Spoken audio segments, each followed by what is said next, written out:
Y'all know what it is, man. Welcome back to episode 258. More than the title. Y'all know what it is, man. I'm your host as usual, Jared, Chief Revenue Officer at Outside the Box Digital. And we is partying, man. Another day, man. Sorry we couldn't get to y'all on Tuesday, but the lineup we got, as well as today's episode, is going to be one of them ones. So y'all know what we do, man. So first of all, grateful and thankful, man. First of all, thank you to all the people, all the supporters that's rocking with the show, all the personal text messages I've received the past couple of weeks.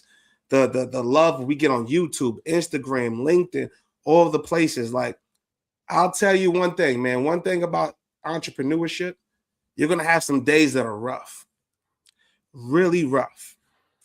And it always will be a sign that'll show you keep going. And it's if you want to pay attention to it. And you guys are that for me a lot of the times. I'll literally be sitting there watching something and like, damn, I should write a book. I have somebody email me today. You know, I can help you write a book. I think your story is so impeccable. It's so incredible. It's inspiring. The people that you interview, we could come up with a whole. I'm like, God damn. I say as soon as I do it. So I just give you that example, guys, which goes into the quote for the folks, man. Like straight up, success isn't about doing more. It's about doing what moves the needle, even when nobody's watching. And you got to do it consistently, y'all. So one thing I know a lot of entrepreneurs fall into, myself included, you're just staying busy. You're just moving. But then you realize like some things aren't really moving forward the way you want to. You're meeting, your emails, it feels productive, but sometimes isn't productive, right? So progress isn't about how much you do. It's about what actually matters. But you got to define what the hell that look like for you. You know what I'm saying? For some, it's money. Others, it's discipline, clarity, trust. The mistake we do, a lot of people, is chasing somebody else's version of success. So that's why I just want to let y'all sit on that gem right now. Consistency is where a lot of people fall off, y'all. You heard Milk D say it on the first episode this year. Consistency beats resistance. Yes, it does. You know what I'm saying? Like, so it don't matter. It don't matter what anybody think about you. It don't matter if you ain't getting emotion. It don't matter if you got 4 likes. It don't matter if nobody's here today. It don't matter about none of that. It matter how bad you want it. And so as long as you have that belief, as long as you have that trust, as long as you have that confidence, you're going to be successful. And that's what this conversation is going to be about. And that's what more than the title is, you heard? So that's what we're going to do, man. So quick intro. You know what I mean? Yeah, quick. I got to give myself a message. But let me give my brother the proper introduction. Let's start the show. Let's get to it, man. Let me just tell you, it's an honor to have this brother on, right? So I've known this brother for about 15 years. 15 years. And I know you guys have heard the story. I won't go into it. We'll probably, touch on it slightly. But my first sales job in corporate America, this brother was working with me. Same as Jordan, who you guys saw last episode. And it's crazy that, it's probably about 5, 6, 7 of us. And Sean, this brother was somebody I looked to. I came in there green, wet behind the ears, didn't know shit from shit, didn't know about sales. All I knew was I wasn't going to the block and I'm going to feed my goddamn family. That's all I knew. And I'm going to figure it out by hook or crook. But then in order to do that, you have to watch the people who are actively doing it and then being successful. This brother was one of them. You know what I'm saying? And that's what it is. So not only was he somebody that I worked with, he's also the founder of Majority Media and a true business strategy architect. 40 years of experience, y'all, helping entrepreneurs build brands at every stage from the first dollar all the way to 6 figures and beyond. But what makes his approach different and powerful, he believes most businesses don't fail because people aren't working hard. They fail because they're solving the wrong problems. You know what I'm saying? And he's seen every angle of the game from brand side, agency, publishing, ad tech, which gives him a rare ability to let you know that, and diagnose where you are, how you got there, and what's likely coming next. So let me introduce my brother, Mr. Sean Atkinson, y'all. You know what I'm saying? Let me give a hold up. You get the horn and everything else, man. What up, though, bro, man? It's good to see you, baby. Appreciate you, fam. Appreciate you. I know we talked about it before, but I love seeing where you're at. I love seeing what you're doing. And you was dropping bars straight from the beginning. My mind and the wheels already started turning. I'm listening to what you're saying. And yeah, busy work isn't work. It's just busy. Just busy, man. But how do you tell? Like when you're in it, you're just busy. So you're not really knowing you're not really defining the success or really have like any attributes. You don't know. You went out, had a conference, you got a couple of numbers and stuff like that. You're busy. It's not might not move the needle, might move the needle. How do you define that? How do you quantify that? You gave me the answer. Self-awareness. There you go. Self-awareness. I know when I'm doing busy work. I know there's a saying, if you don't have the answers, you're not asking the right questions. So to the day, I'm like, okay, what did I accomplish? What didn't I accomplish? Why didn't I accomplish it? Then that brings me back to, okay, well, throughout the day, were you asking yourself the right questions? Did you pause and say, you know what? Am I doing everything that I can to get it so that tomorrow's me is looking back at me and saying thank you? Or am I doing enough today to be able to say, I did something? Message. I'm too off the rip. I told you I was listening to what you're saying, and I'm like, yo, I mean, this man dropping bars off the gate. You know. I ain't mad at it, bro. So let's talk about how we normally start, bro. So how we normally start, we talk about early influences growing up, man. Because I want the people to get off this show and know exactly who you are as a person, as well as the gems you drop. So tell us about growing up, bro. Tell us about early influences. Early influence, mom's is my hero. She's the pragmatic one. Pops is the creative mind. He's the one with the entrepreneurial spirit. The origin starts from two different lanes. When my mother started working at the record labels, I was around like 6, 7 years old. I was one of those little kids that used to ask a lot of questions, and she let me know, listen, before you go into the building, before I let you in there, I need you to understand the people that you see on TV, the people you hear on the radio, that's their persona. That's what they're crafting people to be able to know about them. But when you get on the inside of the building, you're going to get to meet the actual people. And, you know, that blew my mind, because I was like, okay, so you're telling me that there's the narrative, but then there's the actual reality. And what she told me was, I need you to start learning how to read the room. How are you going to tell a 6, 7-year-old how they got to learn to read the room? What does that mean? That's 6. But my mother knew, like, you know, back in the days, you know what? There's a lot of people at a certain age, when you was a latchkey kid, they went to work and they saw about the bread, and you had your own job, your own responsibility. My job was, my mom said, you know what? There's certain things I expect. Don't let me see you on the TV. Don't have the neighbors coming back to me. Don't mess in your grades. And as long as I'm not picking you up from the police station, I'm gonna trust you to do what you got to do. Message. That kind of latitude left a lot of room. Yeah. So that was the main introduction for like the corporate side of things.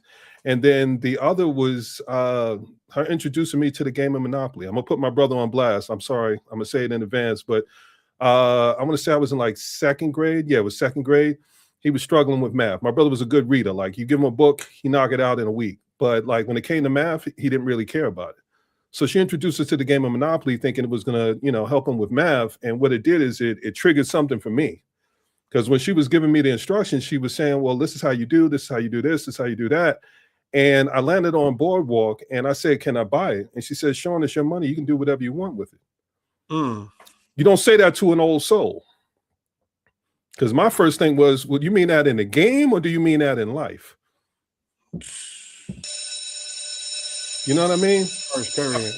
I hear things in different ways. Like, my mind works a little bit differently. One of the things I've learned over the years is I'm a dimensional thinker. When I hear something, I hear it a lot of different ways, and I have to narrow it down to the one that you meant.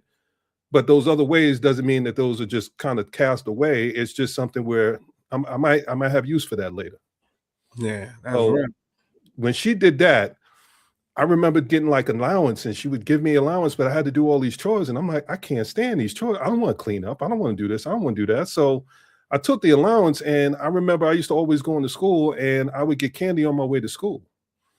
And, you know, I get my now laters and all the rest of it. And I realized I was in school, you know, I'm in class, I'm unwrapping the joint. And I started realizing, you know, I opened it up. Somebody's like, yo, let me get one. Let me get one. Let me get one. By the time I got to lunch, I ain't have my stash. Yeah. I was handing it out to everybody. So, like, you know, maybe a week or 2 in after she introduced me to Monopoly, I was like, well, hold on for a second. Somebody came and asked me for one. I was like, yo, 3 for $1/4. Message. That started everything from there, because like after that, it was like, well, what do you mean 3 for $1/4? I mean, dude, for the past 2 weeks, you've been getting them for free. Now you got to ante up, because I'm not financing you. So it was one of those things where I started with that, and I'll fast forward a little bit. One of the things I quickly learned, and this will show you what I mean when I talk about patterns. I quickly learned when I first started doing it, I would get the variety pack. Okay. And then I started realizing certain ones sold better than other ones. That's it. And you know how it goes. If you're selling something like candy, by the time you get to lunch, then they get options. And when they go on to lunch, they buy whatever they want. So I knew my window was before lunch. So by the time I got to the end of lunch, I had flavors that weren't selling anymore, and I ended up giving it away. So then I quickly started to learn, like after a point, there was somebody that would come up, and dude came up with a smile one too many times, like, yo, I know you got something left over. Why don't you hit me off with something? And I'm like, oh, okay. You just pointed out the error in my ways being too eager. So I went from buying a variety pack to the single flavor pack. That's the evolution. You start paying attention to what's in demand, and you start dictating how your supply is going to be. So I started looking at, all right, well, let me get the single flavor pack that I know sells. And then this way I don't run out of those. When somebody comes to me and they're like, okay, well, do you still have banana? Do you have this? You have that? And I'm like, yeah, I still got those because I got the single flavor pack. Yeah. And then I had less of the ones left over that I wasn't really going to sell. So how old were you thinking like this, bro? You was just talking about third grade, second grade? Second grade, man. It was one of those things where it's like, this is the thing about patterns. There are some people that see them, and it's like I said, once you see it, you can't unsee it. Yeah. So it was always something where my mom's told me, like, yo, you got to keep your head on the swivel. I need you to read the room. When she said read the room, it wasn't just for walking into the building where she was. It was in life, because when you're a latchkey kid, you know what I mean? Like, you go to school and you're supposed to go straight back home. How many people really went straight back home? So I had to be able to read the streets. So I had to know, like, listen, if you see something that doesn't seem right, trust your intuition and figure out whether you were right or wrong later, once you're back where you're supposed to be safe. So that's where that started to kick in. So yeah, I mean, by the time I switched over to getting the single flavors.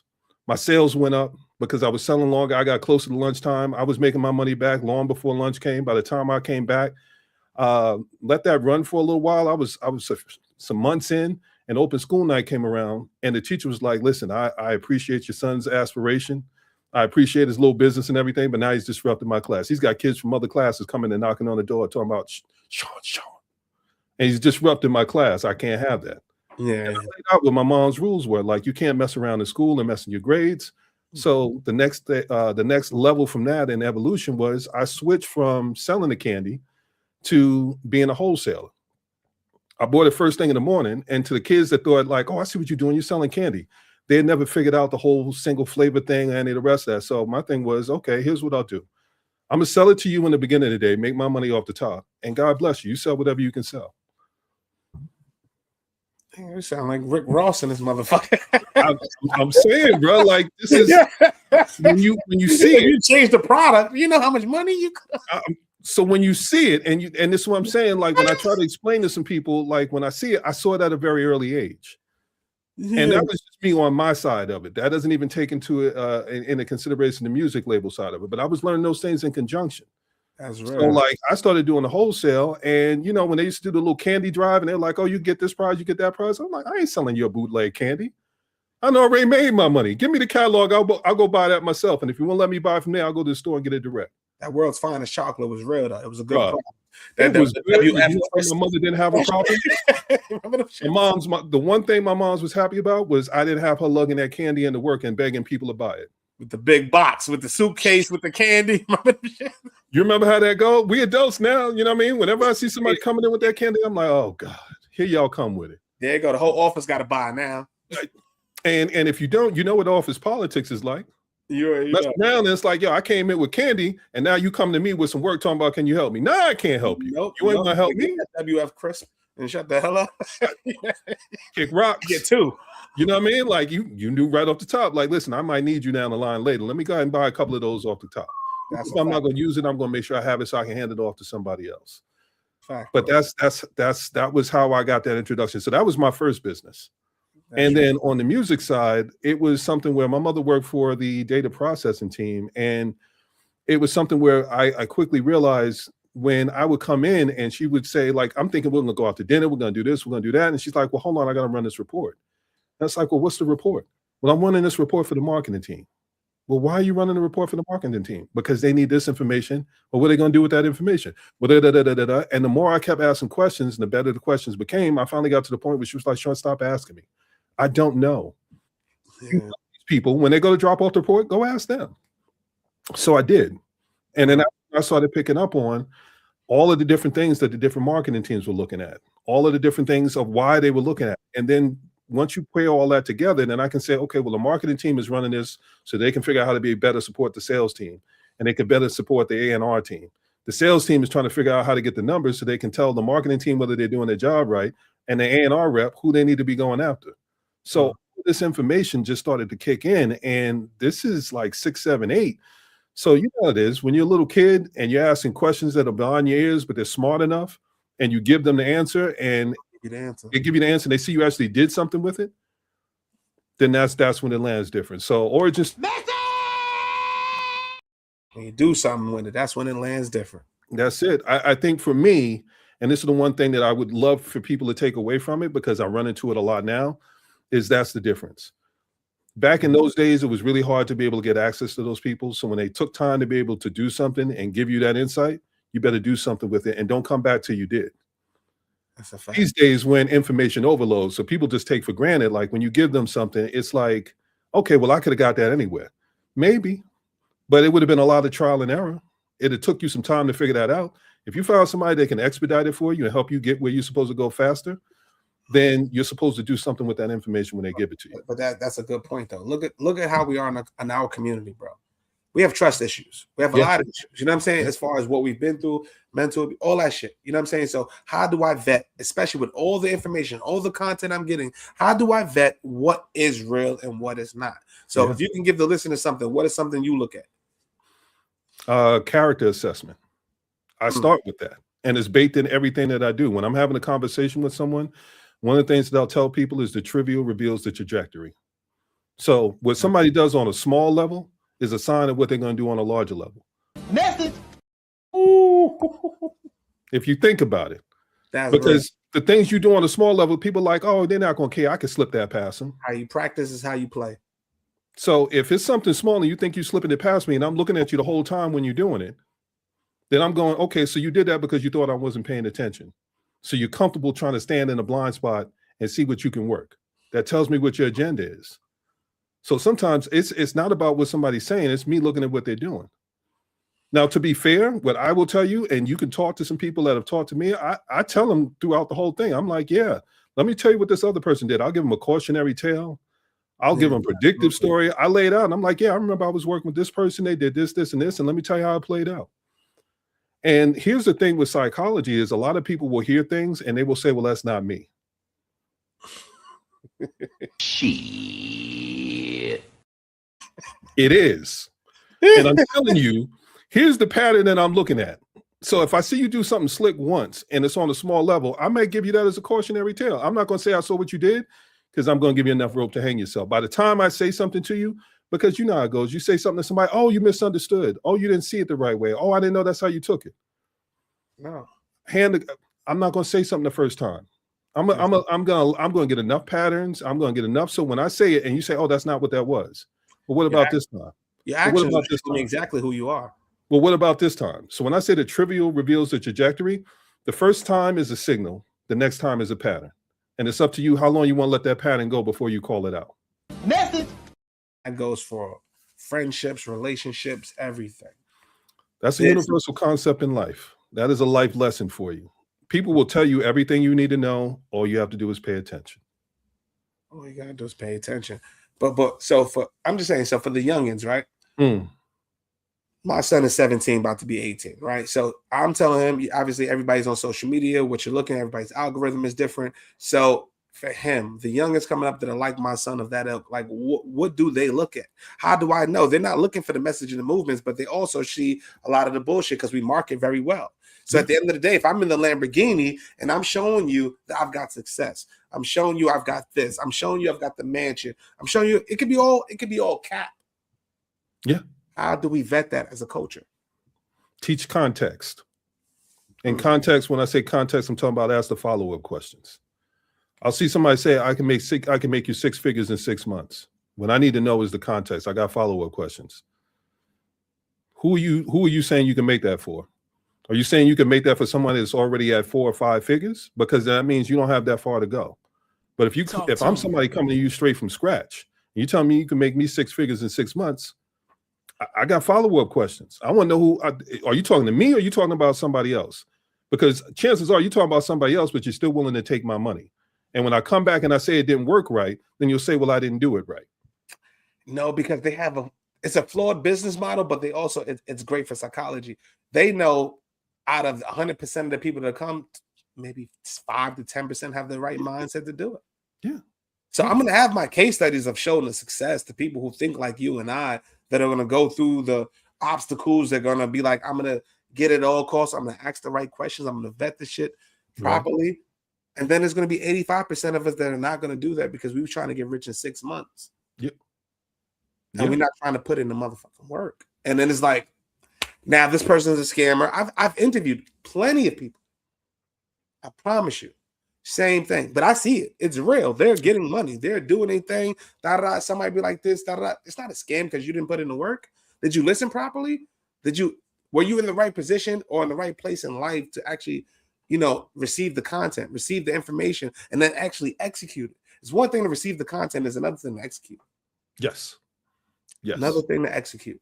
Same thing. Anybody can say, I'm doing podcasting, right? Mm-hmm. Anybody can say, I'm doing podcasting. Cool. Love the shit. You do it. You're rocking out. But are you willing to put in the work? Are you willing to study editing? Are you willing to understand behaviors and segmentation, audience behaviors? Who does what on what platform? And why do they respond to what on what platform? Are you going to be lazy? Are you going to do content for each other one? Or are you going to create specific content based on what the data is telling you? Context. That's why I put it out there right from the context. It means so many things, but it all means the same thing. Same thing.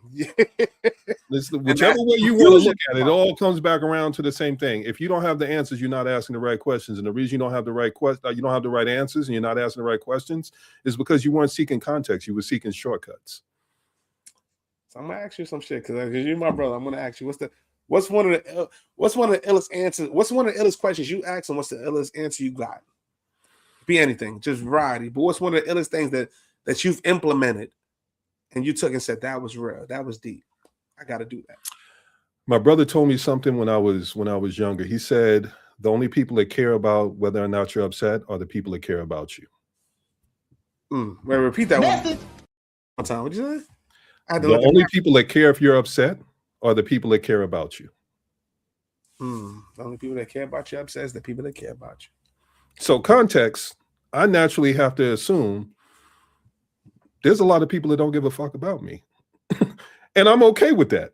You know what I mean? But I go into it with that expectation. When we're talking about community-wise and when we have trust issues, that's where some of it comes from. I understand people have their own agendas. My agenda is to identify your agenda so I can see if you're somebody I can rock with or not. That's why I said I start with the character assessment. Your character is going to tell me how long I can rock with you. But they say season, reason, or a lifetime. Season, reason, or a lifetime. There's some people that'll pop up, and I've known them for a season, and there's some people like there's a girl that I grew up with, and she says Sean's one of the best people you could know in your life, but he's not somebody you want to get on the bad side of. And I was like, that's a little harsh. And she said, well, think about it. And I thought about it, and I was like, you know what? And there's some people in my life that have told me some things where I'm like, I'm not that bad. And every time they said they followed up with think about it, I was like, you got me. I'm honest enough with myself when they say something and it rings true enough, even if it takes me a minute to get to it, you got to have that honest assessment and be able to say that to yourself. So I had another shorty tell me, she said, you know what? She said, you're the type of person, if you give somebody directions to Central Park and they get lost, you're going to yell at them. You're going to scold them for getting lost. I was like, that seems a little off. That seems like extra. And then she said, well, think about it. And I thought about it to go, he said, you're right, motherfucker. I told you. You're not right. He said, I told you, dumbass. You make two right. I took time to figure out how to be able to give you the answer to what you were looking for. I got a rule. I like to leave people better than I found them. So if you ask me a question, I'm going to give it genuine thought. And if you ask me a question and I give you genuine thought, and I stopped what I was doing to be able to do it, because I will prioritize other people over what I'm doing, because the way I see it is the sooner I can give you the answer, the sooner I can get back to focusing on what I'm doing. But I'm going to give you my undivided when I give it to you. That's right. If I give you those directions, what that tells me is somewhere in there you decide you want to do something other than what I told you. And that's okay. But when you come back to me and ask me for, you told me to go to Central Park, but now I'm over on like 86 in York. And I'm like, I don't know how you got there. Well, can you tell me how to be able to get where I go? I mean, well, let me ask you this first. you got around you, because maybe you could ask somebody and they can give you the answers, because you didn't value the answers when I gave them to you. So when she said scold, that's what she meant by scold. Because my thing is, you know what? Hey, I'll put it to you this way. I'm 52. I got less time than more time. So if you're going through my time, you better make sure that you value in my time. And if you're not, listen to him. You can learn something. Ooh, you get what you get. ooh, you get what you get, man. That's real, man. I'm not gonna lie. So how did you get into the industry, bro? Because first of all, if you heard any of that, if you literally really listened to what bro was saying, there's so many messages. The fact that he was selling candy at a young age tells you why he was doing what he was doing in corporate America. What did I say earlier? I said change the product and it changes the outcome. Yep. And that's exactly what he did in real time. So when I came in green from selling, you know what I mean, and coming from, I was wet up and knew I wasn't going to do it. He was the one talking to Coca-Cola. And I'm keeping it real with you. He was the one talking to the major accounts. Let's actually go back for a second, because I give the origin story, but let me give the origin story from a different perspective. I remember when you came into the company, and I remember you saying like, "Yo, I got kids to feed. I got a child to feed. I got bills. I got to make sure I'm taking care of what I take care of." And I remember us having the conversation, and I remember the takeaway that I had from it was, well, you don't need a lot of help. You just need a little help. You already got certain things where you already got that figured out. You know your why. So if I don't need to tell you your why, then that's already a step in the right direction. Now all you have to do is just craft the who and the what. So I have what I call the 5 W's and the how. And one of the things I realized is, because I have a lot of conversations with like early stage businesses, and just over the years, a lot of conversations with people in general. And there are a lot of people that will ask you questions with their agenda, are trying to figure out how much they can. First, they want to figure out if you know what you're talking about. And then they want to figure out how much they can get from you for free so that they don't actually have to pay you. And I got a Mother Teresa syndrome. I already told you, I'm somebody that wants to leave people better than I found them. So my 5 W's and how is, I can tell you the what, I can tell you the who, and I can tell you the why. That's free. But as soon as you start asking me where, when, and how, then that's tactical. I'm actually, I gotta break that down for you. I can't give you some cookie cutter stuff. That's why it kills me when I see the gurus and they start talking about all you have to do is. Because I'm like, you're giving some kind of best practice that is not universal for everybody. When I'm having a conversation with somebody and asking me what to do, I'm telling you what you need to do, not what anybody could do, but what you specifically need to do. So when we had that conversation, I'm like, listen, bro, every Friday, there's a walk of shame. And they walk people out where they come in and like, listen, you got to get this many calls. You better be able to sell something. And if you don't sell something, by the time Friday comes around, the joke used to be, and you've been there long enough, we didn't name salespeople when they came in. You got to make it past the first 2 weeks before somebody learn your name. I ain't have a name at first, but none of us. Dude over there. The brother with the braids. Yo, that's all the braids. Dude over there. Braids. So I remember the conversation, because I remember having the conversation. You told me like, yo, this is what I got. This is what I got going on. I can't afford to not do this. This is my first sales job. I've never really done sales. And I said, okay, well, let me ask you a question. What is the block like?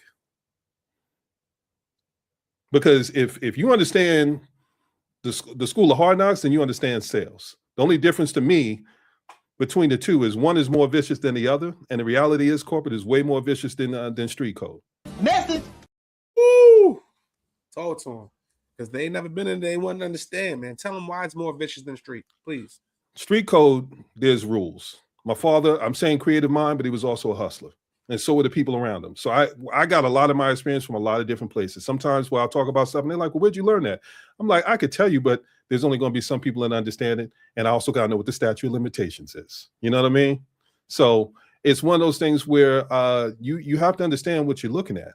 And street code is, you don't do anything to the elderly, you don't do anything to the to children, and you don't do anything to handicap or people at a disadvantage because they can't help themselves. These are the innocents in life.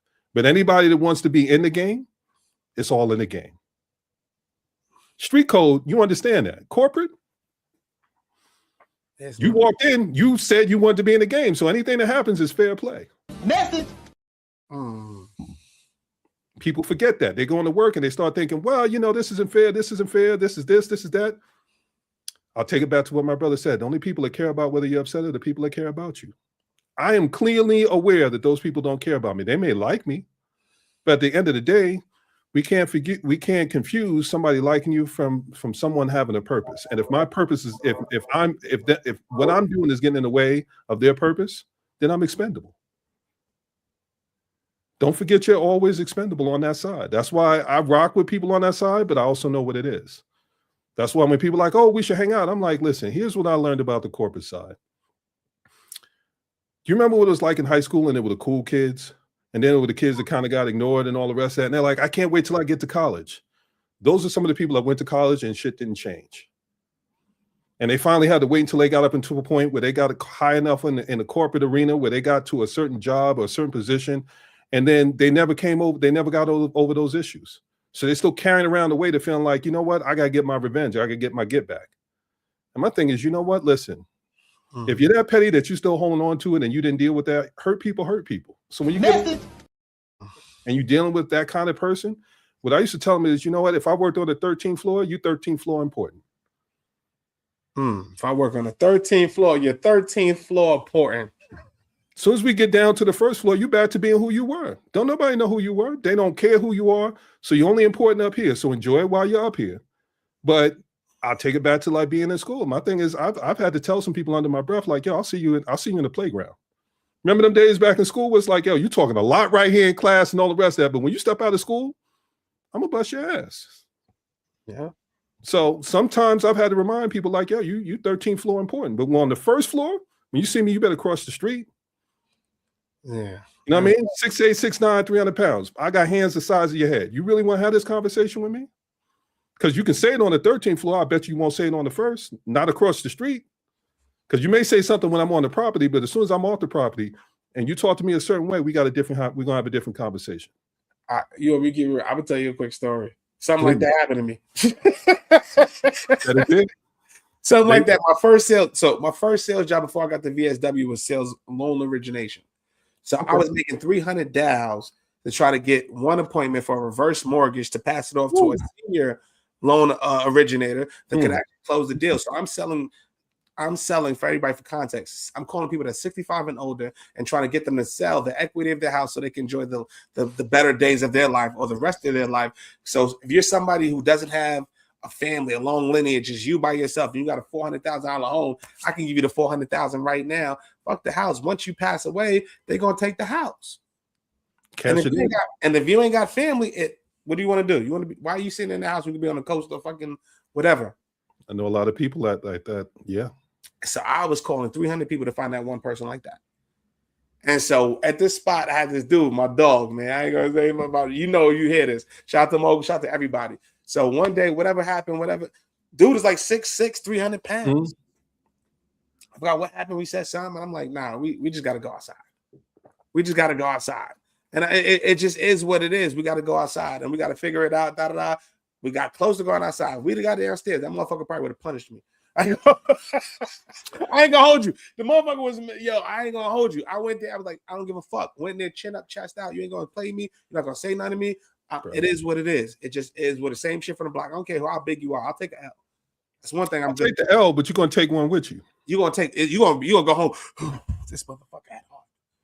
It's gonna be a loose tooth. It's gonna be something. You're gonna remember that. Like, you know what? I'm calling out tomorrow.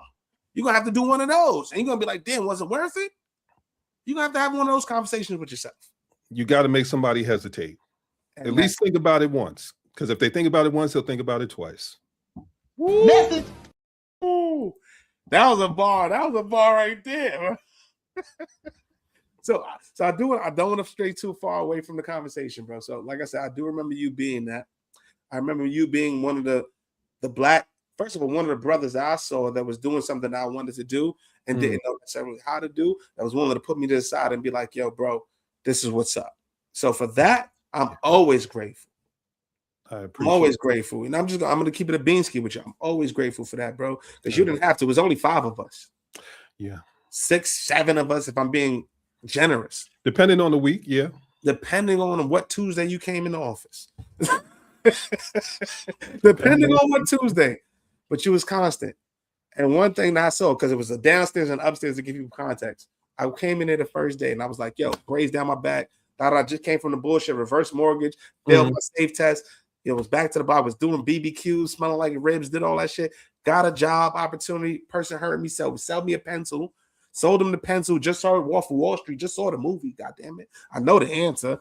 Got there, went to 34th Street. They sent a video picture to me to the management team. They brought me in for an interview, got the job, and that's how I got BSW. I was going for a hospital call center job. Okay. Was never supposed to do sales.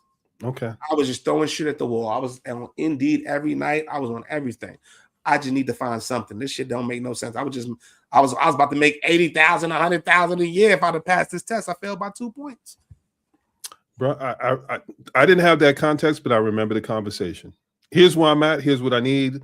I got to figure it out. And it's like, all right, well, here's the first thing you need to do. You got to make it to Friday. Got to make it to Friday. Do what you got to do to make it to Friday. Then you make it to the next Friday. Once you get to the third Friday, then it's like you already know you got enough figured out where you can start to figure it out. Well, you got a couple of Fridays. If you make it 3 Fridays, you got 1 Friday in the bag. Yeah. If you don't make it that Friday, they're gonna look at you and say, "Damn, he made 3 Fridays." That's the grace period. There it goes. Somewhere in there, you made some money, or you were able to show enough promise where it's like, okay, maybe it's a training thing. Maybe I didn't tell you some of the stuff you needed to know. Who hired you? I don't mean to go off script, but like I know who hired me, and I'm thinking it may have been the same person. I think it may have been Ian. Okay. I'm not sure. I can't remember, to be honest with you, bro. I was a recruiter. I was a recruiter hit me a talent agency that was working a contractor with them. He saw me looking for a hospital job, saw me and said, "Come to my office. I know a sales job that's perfect for you." Brought me, took my shit, took my picture, took my video, sell them, and then I came in the office and died. I know Tommy McMaster was the person that was That's who I'm thinking of. Trained Tommy. So that's what I'm thinking of. You know who the first person did my LinkedIn course, the first person to buy a course was Tommy McMaster. Tommy's my dude. Tommy McMaster was the first person that brought my How to Build a Relationships in LinkedIn course. Tommy is my dude. Tommy is the one that interviewed me and was like, "Nah, I ain't even gonna do that to you. You need to go to the account management team." Come on, straight up. Like I could bring you over here and you could probably figure it out, but like you'll actually be able to do something over on that side because I'm listening to everything that you're saying. And I mean, the funny part is, shout out to him. I had left the industry and I was just kind of coming back to it because the way that I go, my patience runs out. And when my patience runs out, I'm an honest person. It's written all over my face. It's everything. And in that world, when I first started in the industry, as far as advertising, I'll put it to you this way: I worked on the music label side for a good long while. Once I figured it out. This is what I'm saying. There's that ego, like we're kings and queens. You know what I mean? So for me, it's like, yo, we just got it naturally ingrained in us. So my thing is, all right, well, I didn't figure out how to master this. Let me see if there's an overlap between this industry and another industry. Absolutely. And then another industry and another industry. So I'm listening to you talk about the consulting work. A lot of the experience that I got was doing consulting work. And they would send me someplace for a week and I'd be there for a month. They send me someplace for a month. I'd be there for months. And that's where I really got a lot of the other industry experience before I settled down back into advertising. Crazy, bro. And advertising was a blessing, man. And that's one of the reasons why we started this platform. One of the reasons, right? Because I stumbled upon it. Yeah. And then coming from where we come from, you don't realize how many interchangeable qualities that are really built for this industry. Yeah. You're doing graffiti, you can make an ad. Yeah. You're writing lyrics, you could make creative. You're doing this, you're selling anything as sales. Yeah. You're selling anything as sales, you got to see a demand. You got to see what it is. Is this what it is? It's the same thing, the same principles. So that's one of the reasons. And how do we make that? How do we make sure that people from our culture understand it's a transferable skill? Because I know me is think it was. I didn't think it was. Well, this is part of the problem, and this is where I run into some people, and I take issue, or umbrance, whatever way you want to put it, with certain people that share the same hue, but they skin folk, not kinfolk. You know what I mean? Okay. And I take issue with it. I posted something as an example on Alignable, and I was talking about what it looks like to get your first 30K, and I'm like, some people think like 100K is the mark, but like 30K is survival mode. And he's like, no, 100K is survival mode, and 250 is when you start doing this and that. And I'm looking at the first thing I did is I said, let me look at what your role is. Financial. Okay, that makes sense. You're talking about who your ideal audience is. I specifically said in the post that I put out there, I said, when you're trying to validate your business idea. It's your first 30K. You have to prove that you can generate money before anybody believes in you or anybody's willing to invest in you. So I was talking to a very specific audience and very specific people. Why are you going to chime in and cut them off at the knees and say, well, you haven't done it. It's not a real business till it's 100K, and you're not out of survival mode until it's 250. My thing is, here's the thing, bro. First of all, I wasn't even talking to you. I was talking to them, early stage businesses, and I'm trying to build up their confidence. And here you come in cutting them off at the knees because you want to feel good about yourself. So for me, that's where we run into a problem, because there are some people that need to prop themselves up, and the only way they can prop themselves up is pushing people down. Message. And there's too many people in our area where they feel like they got to prove themselves that way. But to bring it back to your point of how do you know how to be able to correlate the stuff that we know outside of that world, in the world, I mean, dude, we're kings and queens, naturally graceful. You know what I mean? It's embedded in us. You can shoot the nose off a pyramid, but I know where the pyramid came from, and I know who made it. So I think there's certain things that are naturally ingrained in us. We just have to learn how to be able to hone our skills. I think that's part of the thing. And my thing is, I used to tell people, like, if you know how to talk to a woman, you know how to sell something. Message. That was wrong. You was going there. I mean, bro, let's keep it a bean. Like, if you know how to talk to a woman, you know how to sell something, because you're selling yourself and you're selling your time, and they got to tell you whether or not they think it's worth your time. I mean, I'll tell you like this. I remember when I got to like maybe early teens, I caught on the game real quick. I don't know if you remember the song, what was it, Funky Dividends? Nah, see, well before your time. Yeah, nah, this was a transition in like where we're at now, where they're talking about like, well, you know, like I can't go to the Cheesecake Factory, I can't this, I can't that. That was that before it was this. And dude was talking about, like, she was like, you ain't buying me nothing. Like, go look the song up. And I remember being a kid, and I was like, yo, so I got to pay to take you out. I don't even know if I like you. I don't even know if you're worth me spending money on. But what I quickly picked up on in that situation was, like, I remember as I started getting a little older, I would talk to shorties, and they're like, well, how come you don't have your money put aside? Because I've been taking y'all out so I could figure out which one of y'all actually want to spend some time with. And you've been pocketing your cash. So when I would talk to a shorty, and she's like, well, I got my savings, I got this, I got that. And I'm like, okay. That's back when they would still date you based on promise. I can see that you got promise. You may be going somewhere with it. Let me date you based on your potential and stuff like that. Now it's a little bit different. That's why I said we're in a renegotiation period. I think a lot of shorties that end up doing themselves a disservice because they forgot that part was in it, and then they go chase the people that have it. But what you have to remember is the people that have it have options. And what you're doing is you're going to volunteer to be an option. Ooh, he's talking that talk. I'm okay with that. So this is what I'm saying. When I was younger, like, my game was no game. My game is always facts. I'm gonna tell you what it is that I see, and if you agree with it, you don't. I'm not gonna segue off too far, but I'll tell you about the time I remember I was talking to two girls and they were friends. Okay. So and they thought they caught me on something. They were like, oh, well, you talking to my friend, and you know, like, how could you be trying to talk to both of us? And I was like, I'm gonna keep it honest with you, because they got me both on the phone and they thought they was catching me with something. I was like, here's my question for you, and correct me if I'm wrong. Women don't date women that other guys dated. So if I date one of you, I can't date the other one. I'm talking to both of y'all at the same time because I don't know which one of y'all like. And if I make the wrong choice, I can end up canceling myself out from being the one that I was supposed to be with. Come on. Message. Fuck around and say that. You might have had both. I'm not going to tell you how it played out, but you never know. You never know. I'm just telling the listen, so this is what I'm saying. So, like, if you know how to talk to some people and you know how to make sense out of something, then you know how to be able to go in and you know how to be able to sell something to sales. Because the reality is that's all it is. It's understanding people enough to be able to have a conversation. I'll tell people I'm not a salesperson, because if I'm honest, my outlook is I care, but I don't care. You know what I mean? Like, I care, but I don't care. So, you know, this is why it bothers some people sometimes, because they're like, yo, you just got a level of indifference. I do, because there's only but so many times you're going to burn me. So like I said, when I was younger, I picked up on, you know, when girls start talking about more so, I'll put it to you, I'll put a time frame to it. When Oprah came out and when she started to take off, and when she used to do like her shows, and like she would be talking about men because she had issues with Stefan or whatever his name was, and she would talk about stuff. I got to the point where I had to watch a show just so I could see how she was sabotaging me. So when something came up, I could go, oh, so you watched Oprah, huh? Yeah. You got to understand what it is you're looking at, because once you understand what you're looking at, then you can start coming up with reactions and things for it. So when we're talking about looking at the street life has a code. You learn enough in the street life where you can turn that into anything. There are people that were sold drugs that have a mindset of people that they could be CEOs, CFOs.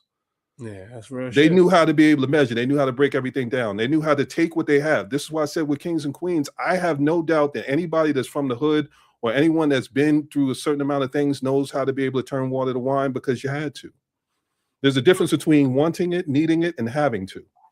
If you had it work, there's no place in the world that you can go where you're not going to be able to do something. No place. This is why people like, oh, New Yorkers, y'all feel New York. Listen, you know how expensive New York is? Motherfucking expensive. Expensive. You're talking about $1,500-$1,600 for a studio right now. Bro, I lived. You got the plug. Bro, I lived across the street from Central Park for a while, and it was a six-story walk up. And it was because I knew my hours at work were so extensive that I was like, I just need to make sure that I can get there and back and get there on time because I can't afford to be messing with my check. Yeah, absolutely. But the amount of money they had us paying to be up in some tiny little cramped apartment, no.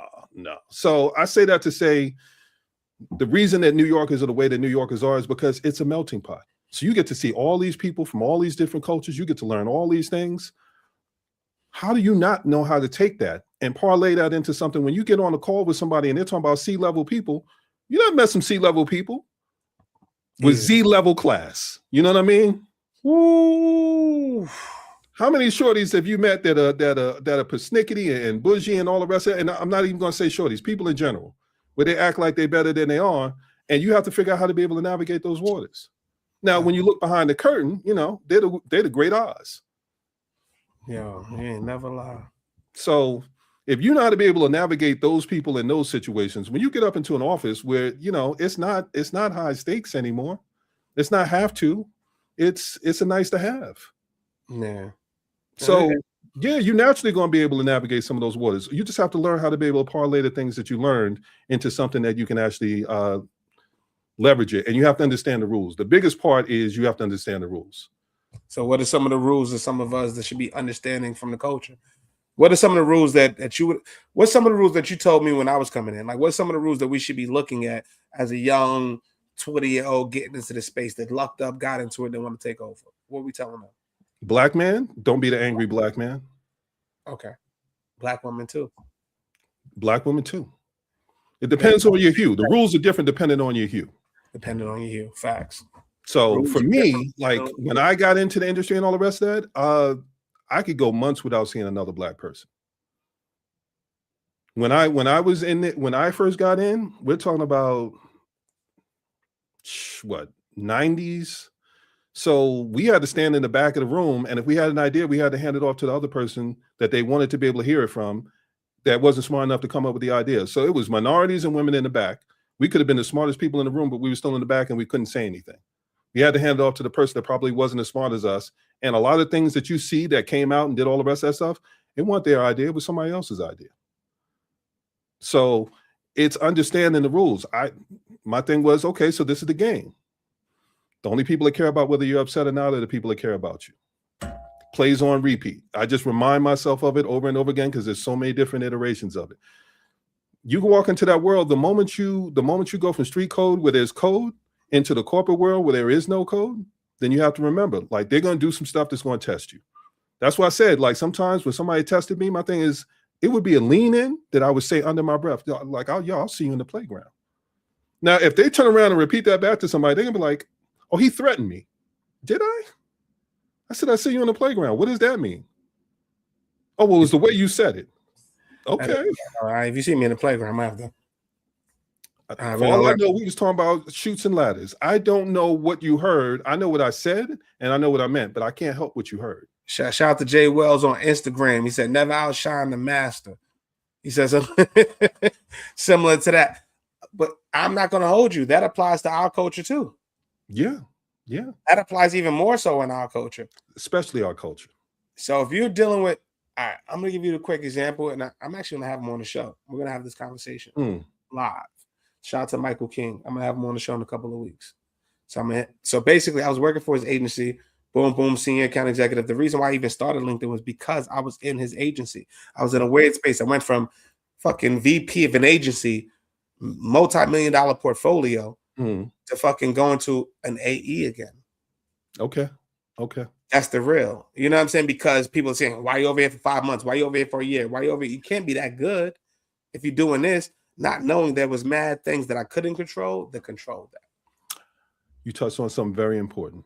Very important. And this is one of the things that I'm having a conversation with about now. Like, because I've been having a conversation with people, one of my boys, like he's been through it. You know what I mean? Like when we were both trying to figure out what we were going to do, I was like, I'm going to go with what I know. So I've been looking at these patterns for this long. I feel like I can leverage that. I feel like I can monetize it. I'm good. He decided he wanted to go with IT because that was his thing. When we were kids, he got all of this stuff is going back. So anybody that's old enough will know. Like when Commodore 64s first came out, I was one of the first people to have one. God bless my mom. She worked hard to make sure that we had enough to give us a chance. Richie, whatever. Commodore. No, it was before they had Gateway and all the rest of that. It was one of those computers that was all code. And I said, it was Lionel. What are you talking about, Commodore? And what he did is he got the computer and he decided, and he was somebody. One of his personality is he used to take things apart and put them back together. My mother used to say, "Don't bring toys over there with him because every time you bring it back, it's missing the back off of it because he's opening it up and taking it apart and when you get it back, it doesn't work properly." Dude took the computer apart, and his mom's was about to light him up. She's on the phone with my mom's like, I'm about to kill this boy. He done opened up the computer, and back in them days, the computer was whatever it was. It's not a lot of money to what it is now, but it was a lot of money then. You shit me? It's still a lot of money now. She asked him, she was like, "What were you thinking?" Bro said, "Oh, system maintenance." Bro, we couldn't have been 12 years old at that point. But when I say trajectory and patterns, he was somebody that was meant to be in IT because he had this thing where he would like to take things apart and put them back together again. So now he works with hardware. He can take a computer apart and put it back together and do a lot of these different things. I'm saying that to say he got into a job. He was going in, doing everything he was supposed to be doing. He was outworking everybody. When it came to tickets, he was so far ahead of how many tickets he closed from everybody else. If you combine people, he was still closing more tickets than they were closing. And for content tickets, if you're working in a corporate environment, something's wrong with your computer, you submit a ticket, the IT team, anybody will fix whatever issues going on with your computer. That's what a ticket is. Yes. He was closing more tickets than everybody. He got so good at it. There were times where he went into the office and he was the only one there. People took days off and they were like, "Oh, he got it." Now, when it came time to renew the contract, because a lot of times when you go into doing those jobs, you're on a contract. You're not permanent like that. Facts. Contract. 12 months, 6 months. So you get security until you don't have security until you get security. You got to be there long enough to be able to get some tenure, and then it's kind of like you get past that point. Gotcha. He put in his time. He was killing it, and then the department, because there was some slackers in there not doing what they were supposed to do. They started questioning the contract for the department, and what they looked at is there were some senior people that were there. And the senior people started going, well, I mean, either it would have to be one of us or it would have to be somebody else. Do I need to tell you which way that went? Yeah, I know. Last hired, first fired. They gave him notice, but they were basically like, yeah, I mean, they were talking to him about being a manager. They were talking about him being supervisors to the people that were being supervised, that were supervisors. They're like, the way you're doing stuff, you're on this trajectory. And yet they let him know, like, yeah, I mean, when your contract runs out, we're not going to be able to renew it. And I felt bad for him because, like, he's taking money out of his check so he can put some aside for the 401k. He's doing all the rest of it. He's doing all the responsible, doing all the right things, all the right things. And when stuff was going on, and he was telling me what's going on, I was like, bro, you tell me you documenting all of this. Like, oh, well, you know, this, that. Beyond the place that we worked, because my memory, I based it on my memory. If you talk to a lot of people, if you talk to anybody that worked at a lot of places that I worked, I documented stuff. Maybe not where they could see it, but I documented stuff. My memory works that way anyway. So I'm naturally documenting stuff. But my thing is, you know, if you call me in HR and you want to start telling me about something, I got a phone book worth of stuff of going, well, what about this? So I'm telling them every time they do something that's not right, that seems off, then I need you to actually document that so you have something to be able to fall back on so that you can show where you're at. Message. Contract. I've never done that. He didn't put any of that stuff out there. I let them know before I have to have that conversation. So when somebody does something, they're like, oh, you're awfully calm. Oh, I'm calm because I documented that. All of that's set. I've had some people leave me a Slack message, and my thing is screenshot. You know what I mean? Like, you're not going to be able to go back and say you didn't say that. So all of those things I document. So when we're going to have that conversation, I'm like, it's not that you're not going to be able to get rid of me, but you're not going to be able to give me the reason that you gave me. So fast forward, they gave him the notice. And my thing is, dude, like, he started interviewing and he was running into problems and finding something. And one of the things that comes up, and this is what I want to tell our folk, is when these things happen and you find yourself getting laid off, a lot of times it has nothing to do with you. It's not a real reason. They just give you a reason if they give you a reason at all. You have to be able to look at two things. Am I on the side of making money or am I on the side of managing the money once it's made?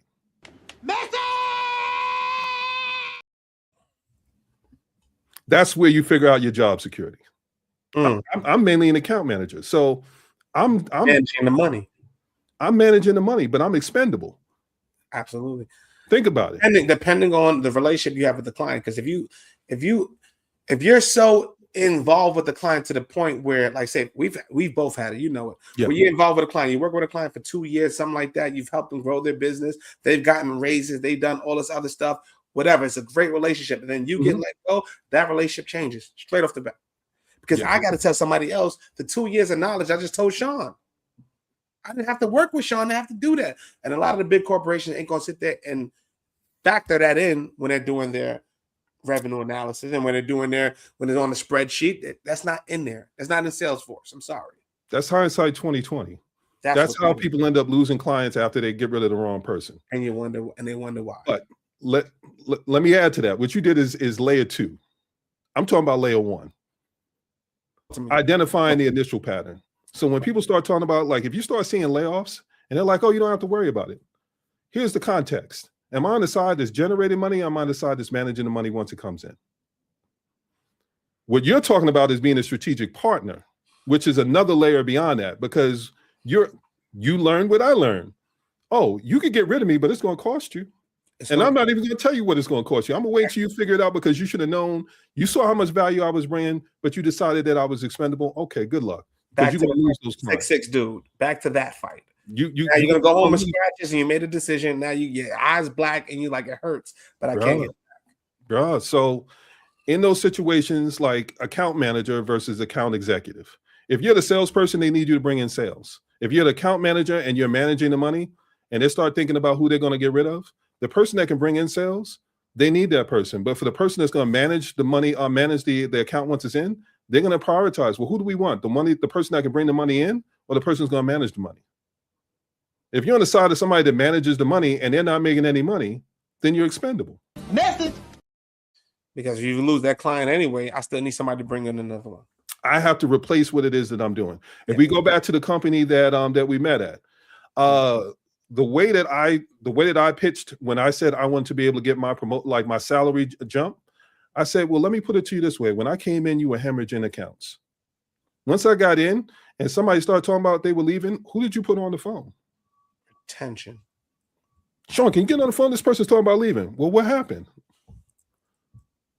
Well, let me get on the phone. I get on the phone. I'm like, well, they're going to leave eventually, but they're not leaving right now. I helped stop the bleeding. So when I started asking for my money and they started talking about, well, let's think about it. I was like, okay, here's what we're going to think about. I'm going to leave, and I'm going to leave you to be able to think about what you should have done, because you shouldn't have done it the way that you did it. And we talked about it. I left, and when I left, I went from there to Everyday Health, and I got a 30K jump. Come on. My jump was so significant that when I went to go get my car, they had to run my credit because it was like, something doesn't seem right. How do you work one place and then you make that significant of a jump? And that was because I was undervalued there. Now I'll tell you a joke. Message. Revenue plus I relationship. remember when I was leaving, and it was like one of those little things where people went to celebrate, and they were like, "Oh yeah!" And then the guy that told me he was going to pass on my promotion, he came over like, "Oh, Sean, I hope you know it's no hard feelings." And I was like, "Nah, it's okay. Come on, let's do some shots." And it was the bar that was up at the end of the block, but at It's on my local 34th Street, and at the towards it was like 33rd. All local. You know what I'm talking about. All local. You know the vibes. So we went there, and I was like, yeah, come on, let's do some shots. And I picked the nastiest shot that I could think of. And I tossed that joint back, and he was like, oh, this is awful. And I was like, yeah, I just want to leave you with the same bad taste in your mouth that you left me with this experience. God bless. Gave him a shot of Georgie's. It was like a mudslide shot or something. It was mud something shot, and he was just like, "Oh, this is awful." I was like, "Yeah, I just want to leave you the same bad taste you left me with this experience," and I walked away. I'm not going to name his name, but you know who we're talking about. Come on, we know. So it's understanding the game. If you understand what you're stepping into, one of the things that I'll tell people is you can walk. If you can, the game is, if you think about it like chess, you go in and you're a pawn on the table, but you're always a few moves away from being any piece you want to be. Message. Woo! Think about it. Yeah. If you're not being a pawn that's being sacrificed, or they're feeling it out, trying to see what, I'm going to use you to see if I'm going to be the one that sits back. So I observe. So I'm not going to be the angry black man. I'm just going to document. I'm going to sit back. I'm going to let you do what you're doing. I see who the players are. I see, okay, let me bring it back to the beginning. There were some people that had issues in high school that never overcame the issues that they have. They hurt people, and hurt people hurt people. You're somebody that I need to avoid. I can't ever count on you to be able to do what I need you to do for me, because you still can't get over what's happened to you. So to me, you're not a dependable person. Character assessment. I'm assessing character. Who actually has my best interest at heart? When I can identify that person, then that's the person I'm actually listening to. If you're not one of those people that's on that list and there's nobody there that makes me feel that way, then I feel like I have no job security. So I'm always looking at what my options are going to be in that situation to go, okay, I'm here, but this is a check. Where we met was a check. How many times did we go in there? And I mean, again, I'm not going to mention them by name, but there were times where I would go into work and they were saying, we're not going to have your check this week. Explain to me how I got up, went to work, and I did all the stuff to help you make money, and you don't have my check at the end of the week. I never experienced that. I'd have been done. They just seen the real me. You better than me. First place, last place. That was the only place I've ever worked where they would do stuff like that. And I remember somebody talking about, I don't know how I'm going to get home. I've had to loan people money when I was there because they were like, yo, I don't know what I'm going to do. Now, for me, again, the kid with the candy, the kid with the candy business, this kid was working IT. My boy learned how to take stuff apart. I learned how to take stuff apart. I was taking computers, upgrading them, and then reselling them. So when they didn't have my check, I had a check. Because I looked in there and I realized there's nobody in there that actually has my best interests at heart that is in a position to be a decision maker. Ian was cool people, but Ian couldn't help save my job. I was on the account management team. Tommy and I were good, but Tommy wasn't going to be able to save my job. So you have to evaluate who's in a position to actually do something, because what happens when you get walked into the room? People say, oh, well, I tried. I said something. And these are the same people that told you didn't have anything to worry about. So you can't listen to that. You got to look at what your eyes tell you. But it's also relationships. You know what carried me over was the relationships and the work. The work. It was the 3 Fridays and that one Friday. 3 Fridays and one Friday. 3 Fridays and one Friday. And one of my best friends there. Once you guys left, once the crew left, who was my guy, and I love him to this day, Alex Kondo and Pat Kondo. Yes. Alex Kondo and Pat good Kondo. People. Good people. When I talk about my brother, and I'm going to talk about my brother Alex, like, I would close the deal. He was the one doing the creative for it. And guess what? His father owned the company. You would have never known. Yeah. He walked in like us. He struggled on checks like us. Never carried it that way. Everything like us. He never carried it. I'm better than y'all. And that's why I love Alex and Pat to this day. They got a store down on downtown, right? So I'm have my bros on. That's my okay. They got a store. They doing a thing. They got a bagel shop down there by Clinton Street downtown by the World Trade. They doing a thing, but it was that. Alex Kondo came up to the Bronx and stepped on my mama's couch. That's the type of brother he is. That's the type of dude he is. Slept on my mama's couch, bro. I'm telling you what he is. We in the hood. This is what I call some of them light skin. You may look a certain way, but you carried it another way. Pulls up. He never made you feel that way, even though he could have been that way. Nothing but love for him. And I learned a lot from him. And that's what I learned from him. It's the humility. Yeah. It's like, I never felt like you was better than me. I never felt none of that shit. Like I said, he slept on my mama's couch, bro, eating my mama's breakfast. Woke up in the morning, we sitting there smack. We just went from Coney Island 4 in the morning. We getting stupid. That's my dog. And came right and pulled up in a 5 something. Pulled up in the trap spot, babe. I don't know if I told you. Pulled up in the trap spot. Boop. I said, I'm just going to get some papers or something. Pulled up in the trap spot, top down. Said, what's up? I'm here for my dog, Jay. What's up? Pulled up. And all the homies is outside. All the homies is outside. Right. Pulled right up and said, y'all cool. My dog gave me a hug. Love you, bro. You ready to go? What we doing? Like, he's that type of dude, man. So shout out to my brother Condo, man. And I learned a lot from them. I learned a lot from Santilli. I learned from yourself, bro. Like for us, it's navigating that. You could do all the right things and still be wrong. Yeah. You could do all the wrong things and be right. Yeah. Yeah. It's hard to navigate it when you're in this industry. And that's what I just want to just like really emphasize for our people. There's no right or wrong answer, right? Pay attention to the patterns. The patterns will tell you everything. I'll bring it back to the trivial teaches you the trajectory. Talk to me. I know Alex from hanging out with Alex. If you've hung out with Alex, you got an Alex story. I want to say we were hanging out. We were at the bar after the bar after the bar, and we were getting on the train going back. And some guy got on the train, and it had to be I remember that 2, 3, whatever it was in the morning. Dude got on the train. He sat down. And he said, no, there were a bunch of people that didn't understand anything about it. I looked at Alex. Alex looked at me, and we broke out laughing. And the reason we laughed is because that man worked a long day. And that was him letting out, you know what? I took as much as I could take. I made it up out of there. If we're talking about Fridays, I made it to my Friday. He sat down, and his thing is, I didn't have to explain that to Alex. Alex understood it. That's something that only somebody that's been through it and is understand, you know, what the have to versus a nice to have, or I'd like to do it. When you have to do something, that's that.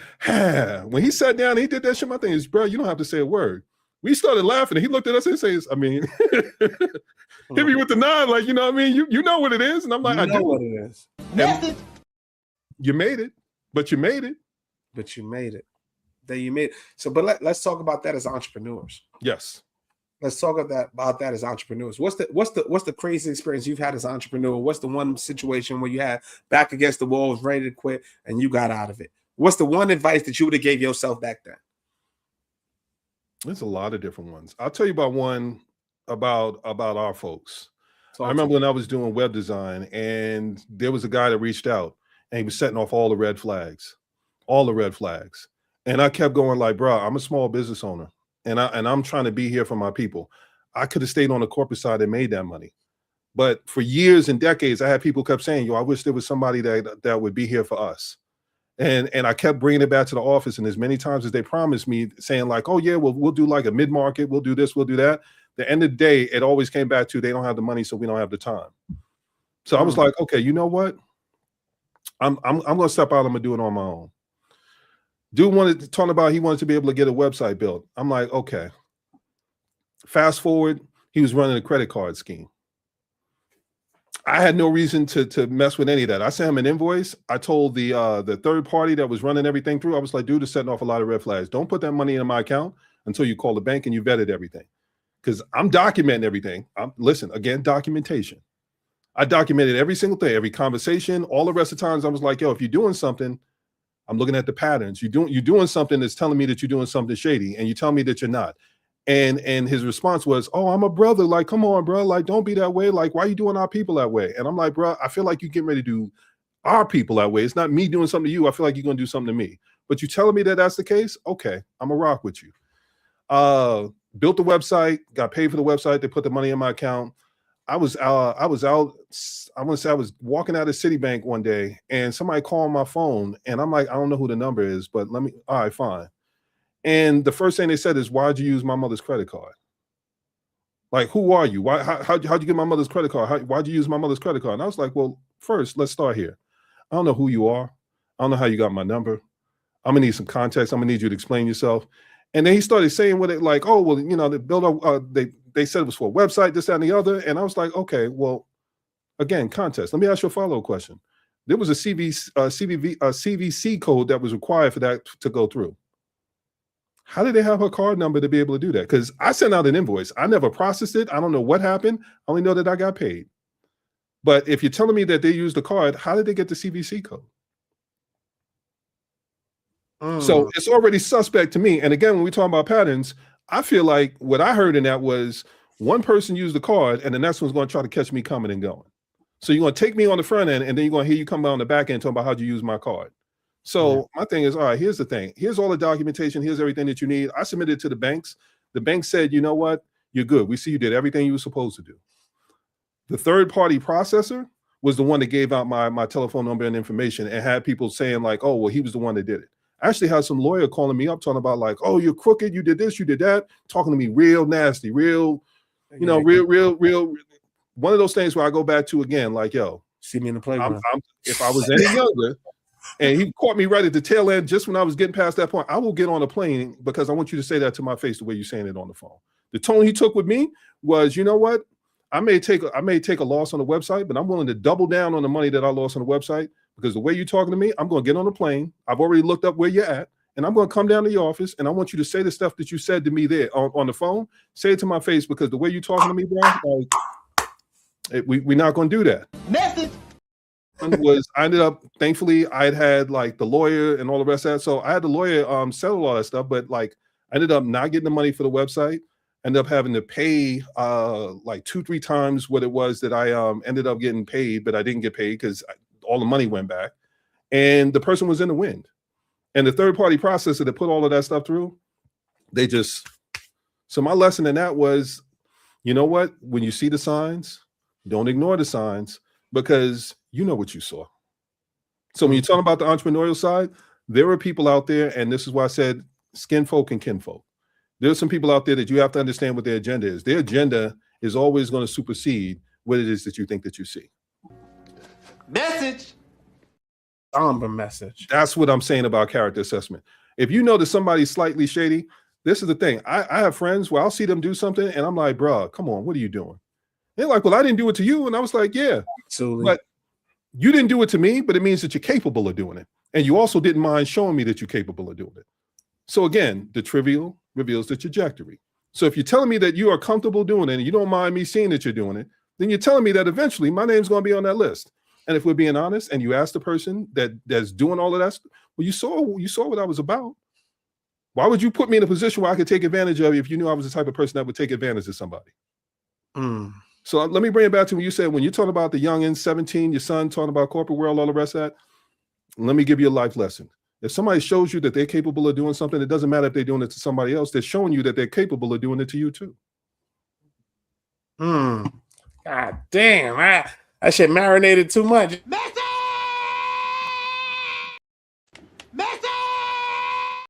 Double. I'm sorry, and we got a comment too on.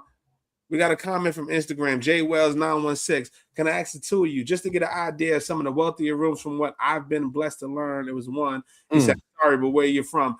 But I'm going to give you one of the biggest, and then let me tell a question. Now, I hope this is what you're asking.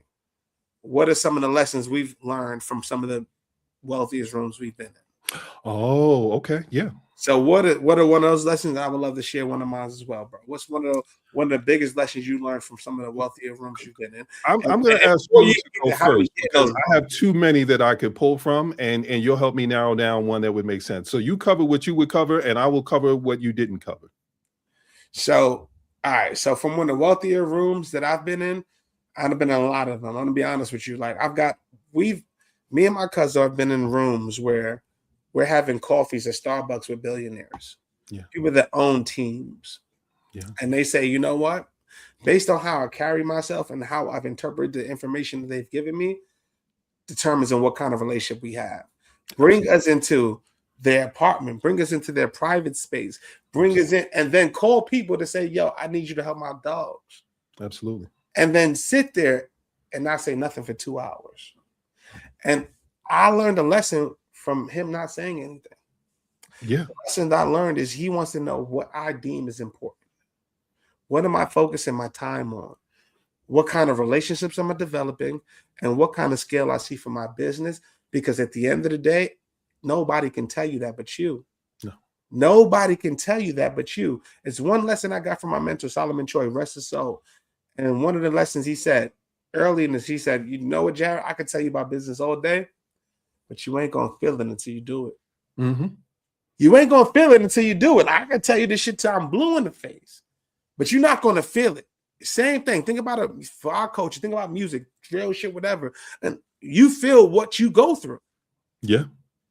You feel what you go through. If you're out there on the block and the motherfuckers talking about I'm killing all that and you doing that shit, then that's what the fuck you're going to feel. If you're a lover boy, that's what you're going to feel. You're going to feel what you go through. Yeah. And that's one of the lessons I got. And until I built a business, did I truly understand what the fuck he meant. Yeah. Because you're going to go through everything. You're going to go through moments where you doubt yourself. You're going to move moments where, like, is this the mission? The mission is going to be a question mark. You're going to go a mission. Should I monetize over the mission? Should I do this? Should I do that? Who am in my circumference? What I watch, what I talk to, who I even have a conversation with. Yeah. It changes everything. It changes everything. Because what you said earlier, once you see it, you can't unsee it. Nope. You can't unsee it. So it's like I take the red pill and then 70% of the people I talk to are on the blue pill. How do you connect the dots? Yeah. How do you do that? How do you make it seem like you haven't seen? How do you? And that's what we are doing with this show. Yeah. It's the red pill trying to tell to the blue pill. What are you doing? What it is? This is what we've done. This is the real shit we're going through. We're not even monetizing this shit right now. I'm doing this shit off the love. My brother's doing this off the love. Yeah. It's real estate. It's going to grow and it's going to fucking have tremendous value. But right now, this is just a real ass conversation. So that was one of the lessons I've learned is just knowing how you move, man. When people that are that ilk, millionaires, billionaires, and don't be in the room, they want to give the information to somebody that they know they're going to take the information and actually execute it. But only you are going to know if you're going to execute it or not. And then guess what? And if you don't execute, then that's going to say how the response is afterwards. I wouldn't get to the apartment if I didn't execute. Yep. And trust me, they watch. Yes. Because they want to know what don't they see? And do you see what they don't see? Yeah. Yeah. And that's when you unlock the fucking doors. Yeah, you've been doing messages for me. You better hit that button, man. Yeah. Message. You know what I'm saying? So, well, bro, he said, okay, my question is, how can you make $1 million, $2 million? See, that's a crazy question though, bro. That's a different question. So look, Jay Wells. Well, I think you'd be asking because I'm a fountain of useless information. I may be an asset because I'm a fountain of useless information. There's no such thing as useless information. Yo, jet lag, my guy E, what up, bro? VSW alumni, that's my dog. But all right, let me cover it because you just answered the question. What did he say? There's he's basing it on what, useless information? He said his exact words were, well, I think I may be an asset because I'm a fountain of useless information. That doesn't sound right. Okay. What you're missing is the context and how to leverage what it is that you know. Now, let me go back to the original question. There are a couple of things that I've learned being in rooms that other people have not been in. One of the first things that I remember someone telling me is if you can do good in the bad times, you do great in the good times. So let me cover the more positive side of that. Woo! So when the struggles come, and I'll make this a two-parter. Every time you're about to level up, life will challenge you to make sure that you're ready for the next level you're getting ready to go to. So when I say if you can do good during the bad times, you do great during the good times, it's because when you're about to level up, sometimes it's enough to make you question, well, now, am I doing the right thing? Because I feel like I'm doing all the right things and I can't get where I'm going. And it's because it's testing you to make sure when you walk into that new room, are you going to be somebody that sticks out? Or are you going to be someone that sticks out for the right reasons? Are you ready to be where you're saying that you want to be able to go? So there's that part. Now, when it comes to useless information, let me go back to that for a second. And useless information, I'm going to take it out of the boardroom and I'm going to take it to life. I had a conversation with a guy, financial advisor, and I was breaking it down for him. I said, I stopped taking L's years ago. And when I say stop taking L's years ago, what I learned was everybody serves as a lesson. And one of the ways to be able to explain it is everyone in life, everybody serves as an example. Sometimes it's of what to do and sometimes it's of what not to do. So you don't have useless information. You just haven't figured out how to use it yet. So don't spend the time trying to figure out all these new things because you have a wealth of things. You just have to figure out how to be able to monetize. You have to figure out how to be able to go, how do I take what I know and find the people that don't know it so that I can start figuring out how to be able to monetize it. So I'll give you an example. One of the things that I tell people is entrepreneurship is the art of finding things that are inconvenient and making it convenient. So if you can find something that somebody thinks is inconvenient and they prioritize it, the follow-up question to that is, how much are you willing to pay to be able to gain that information? So if you meant useful information, you can have useful information. Yeah. You have to figure out same concept. You can have that same information. You have to figure out how to be able to monetize it. And the way you monetize it is who doesn't know how to do this? You don't have to be 5 steps ahead. You don't have to be 20 steps ahead. You can be 2 steps ahead. If they prioritize needing to be able to get that solution and you know how to be able to give it to them, then what you're doing is you're helping them avoid trial and error. So if you can learn how to be able to make the inconvenient convenient to someone and they prioritize it, then the only thing that you really have to figure out is how much are they willing to pay for it? And that's how you price that. How do you figure out how much they're willing to pay? Pricing is something that entrepreneurs have a problem with. You asked the question. Let me break it down a step further. There's wants, needs, nice to haves, and guilty pleasures. Got it.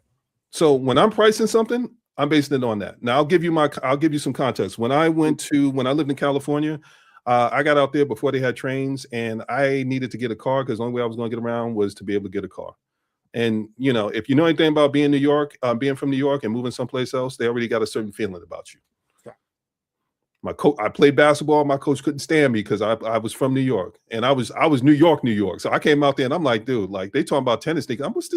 What's these tennis shoes you talking about? I'm talking about kicks. I'm talking about sneakers. There was just so many differences and stuff that they had. But what I learned was when I went to get a job, I started looking at different jobs to get. I ended up doing market research in the mall. So I was the guy that would walk through and ask somebody if they had a question. Similar to what it was at VSW. If you didn't get enough people to fill in, if you didn't get enough surveys, you got fired.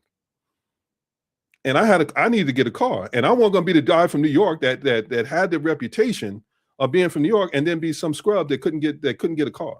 So I'm not here to lose. And my mentality is God didn't put me here to be mediocre. God didn't put me here to be mediocre. So talk about it. When I talk about wants, needs, nice to haves, and guilty pleasures, a want is something that it's like, you know what, it's okay. I want it, but like, am I really willing to do anything for it? You have to start looking at basing on prioritization. A need, they need it, so they're prioritizing it. So when we're thinking about it, what you're really looking at is the customer journey. A want is a longer customer journey. A need is a shorter customer journey. A nice to have is even longer. A guilty pleasure is even longer. But when you know what you're looking at, then you know how to be able to package it so that you can shorten that cycle. So if I'll put it to you this way, a want, let's say you say, well, you know what, I've been craving something from the store, but you know what, I got to get up and go all the way to the store. I want it, but like,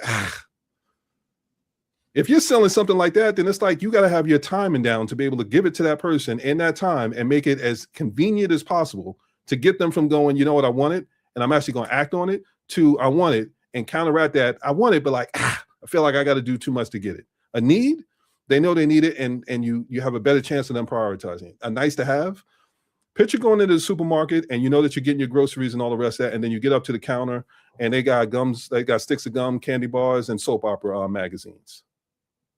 Those are nice to haves. While I'm spending money, I might as well. Nice to have.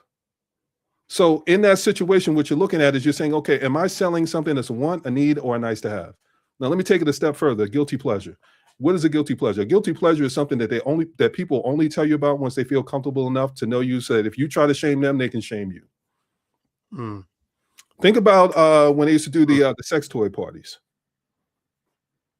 That's a guilty pleasure. How profitable were some of those shorties doing stuff like that? They were making good money. Man, three cribs at night.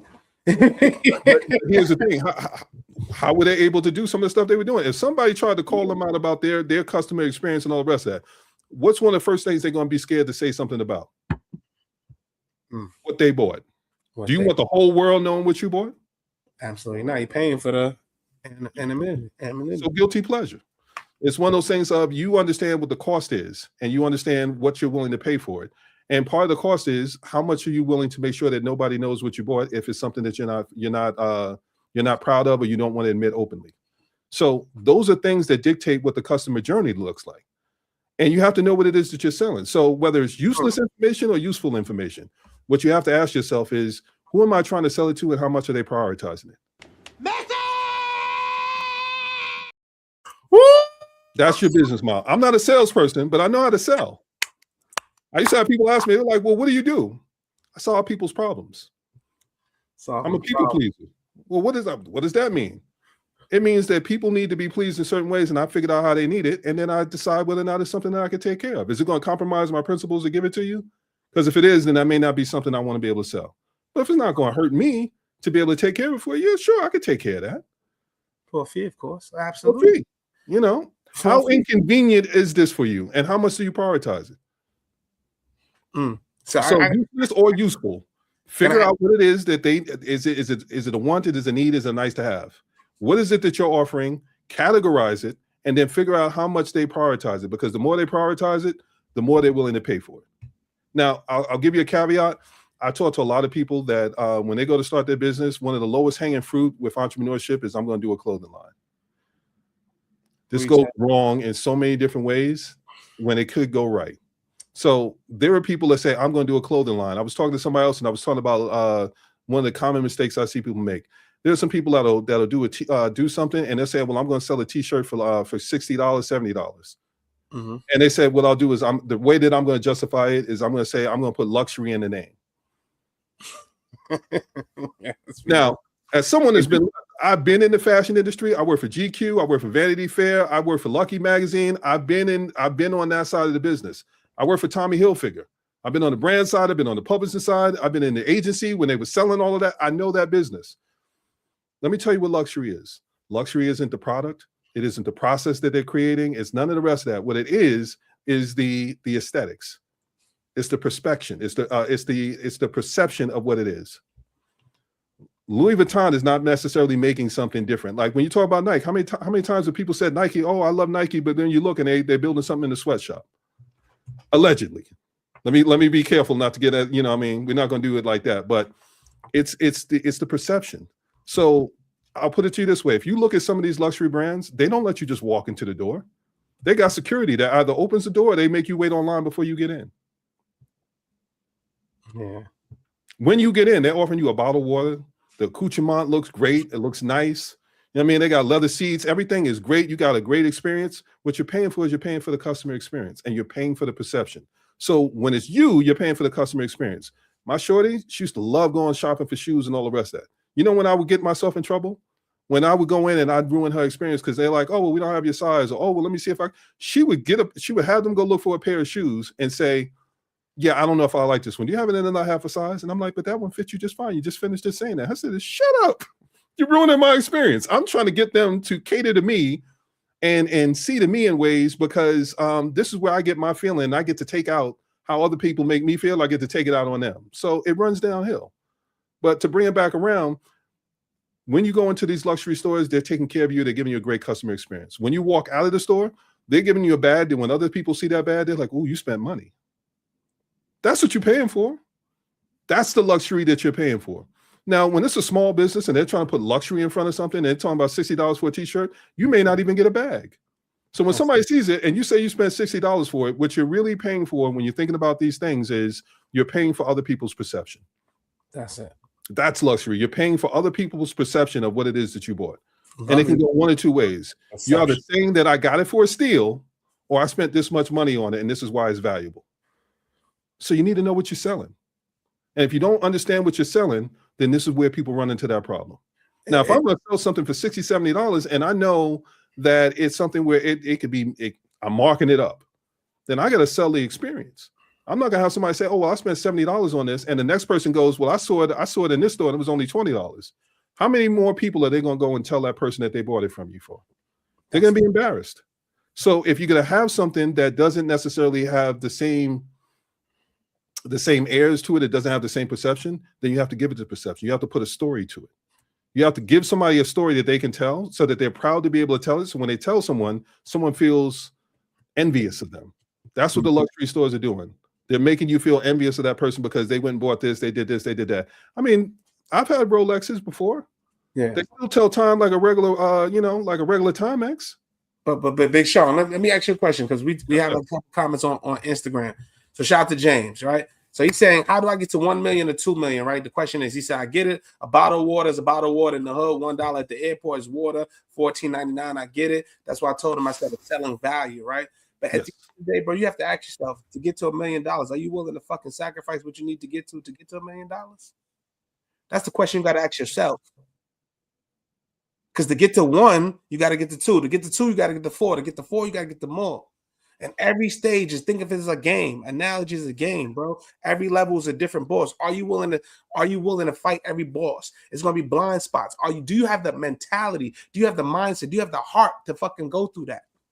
To get to 1 million? Because then and only then, when you are leveled up mentally, spiritually, physically, all that shit, is when you get the glow.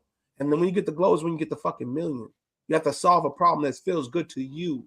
And then you have to go all in. To be balling, you got to be all in. Ask yourself, are you all in? If you ain't all in, don't ask me about $1 million. I'm fucking all in. So if you ain't all in, don't ask me about how to be balling. Because I'm all in. You on the live right now, talking about how we balling. Motherfucker, we on level 24. To get to level 6. Let me ask you a question. Let's talk to me, bro, please. I have to, James, and it's all love. I'm just being passionate. But it's love, bro. But I gotta ask you that because that's what the fuck is the problem with our coaching. I'm gonna answer his question, but I'm gonna ask you a question. How many people do you know that say they're gonna make $1 million that have to ask somebody, how do I make $1 million? Everybody. I don't know anybody that truly believes that they're gonna make $1 million, $2 million that don't already have a plan. Because they've already figured out what they need to be able to do to a certain extent, and what they're just missing is that one little piece. So to ask a question and I have that extra context, then that means that you're asking the question on how do I get from the starting point to the middle point to the end point? And what you really are asking, and this is what we're talking about being in those rooms. Those people in those rooms, they're not telling you how to get somewhere from start to finish. They're telling you like, all right, well, I see where you're at. Let me tell you how to get the rest of the way. Message. So you need to give me enough context so I understand where you're at so I can tell you how to get the rest of the way. Because the way I work things is there's 2 different ways I can work it. I work finish to start, and if you have me working from start to finish, then I'm gonna need you to do what I ask you to do. And here's the other caveat to that: you can't teach hunger. So not everybody's gonna be a millionaire because not everybody's hungry enough to be a millionaire. If you're not willing to go through the mud, if you're not willing to fail, you're not willing to do certain things that's gonna allow you to be able to get to that point. You got to be willing to sacrifice people around you. There's just so many different things. Again, I'll go back to my brother said, the only people that care about you are the people that, the only reason, you get what I'm saying. The only time people care about you are the people that care about you. Nobody else. So take that and look at it this way. There were some people, when I realized that, there are the people in my life that matter. And when they're upset, it matters. But then there are some other people where I'm like, if we take it back to wants, needs, nice to have, you're nice to have. You a season and a reason. You're not a lifetime. So if you're upset, you're upset. So my answer to that in some cases is, how many people are you willing to sacrifice to be able to get where you need to go? Because there's going to be constant people that pop up period after period after period. Like I said, every time you level up, there's going to be something there that ends up making it tries to be an obstacle to says, are you really, really ready? Message. When I went into entrepreneurship and I started looking at a certain level of money, my shorty was like, listen, we don't go out to restaurants the way we used to. We don't go on vacations like that anymore. And I said, well, here's the thing. You said you wanted me to make a certain amount of money. I can't make that money and do what it is that you're telling me to do at the same time.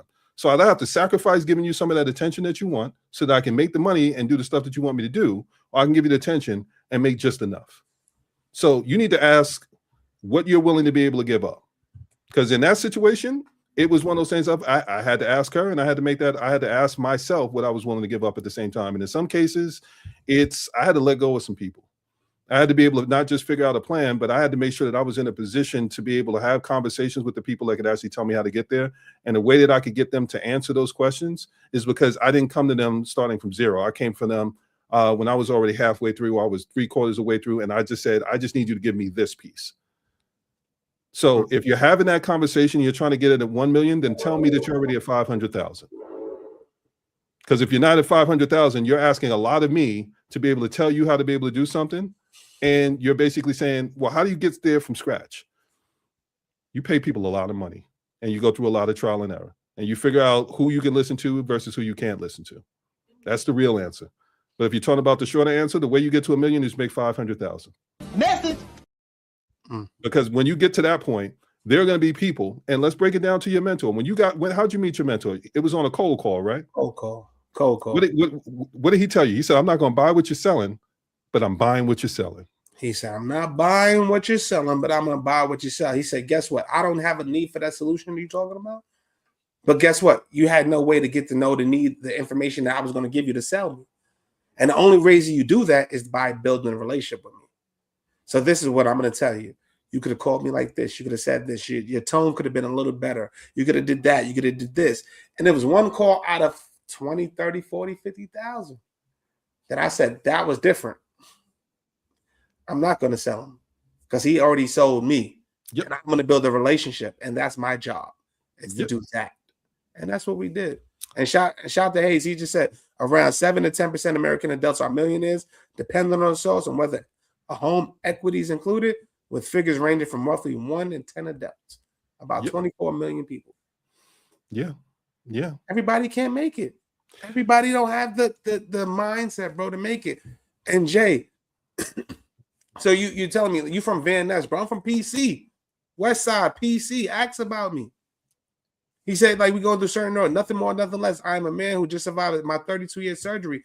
Bro, I'm glad you're okay and you're breathing, man. It's a blessing, man. It's a blessing. I'm glad that you're even rocking with us. But what I'm trying to say, I want to understand better what you're trying to learn so we could discuss it, bro. That's all I'm asking. He said, in 2026, my life changed. I lost my health. I just had a leg. Yo, bro, blessings, bro.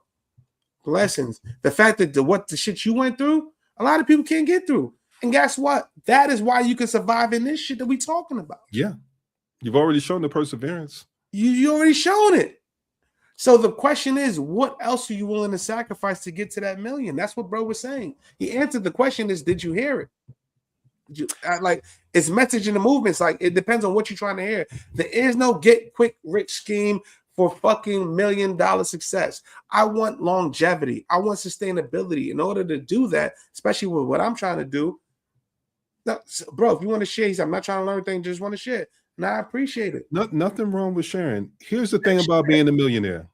Think about how many people won the lottery and they were broke the next year. Come on, it's real lessons. Message. I want to make $1 million. You want to keep $1 million, and the only way you keep $1 million is by making more than $1 million and multiply it. And generational. So when we're talking about being in the rooms with people, and the reason I brought up your mentor was because here's the thing: if you really want to know, and I'll give you the backstory to it as far as stuff like that goes, and you can confirm this.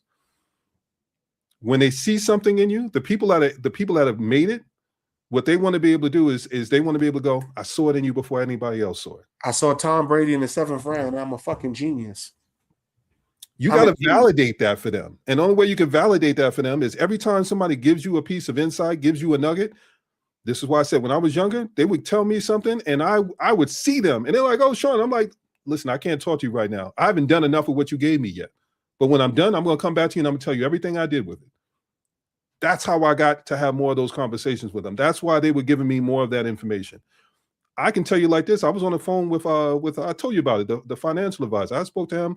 It was a Friday. I had, I was like, all right, dude, you're telling me the stuff that's going wrong with you. I wouldn't get on the networking call telling somebody what's wrong with my life, but okay, I got time. You know what I mean? I'm already kicked back. So I turned the networking call into a strategy session. And, I spent some time on the phone. And then by the time we were done, I said, okay, now I'm going to send you a recap. I spent hours on the phone with him. I sent him a recap, and the recap was a 51-page playbook.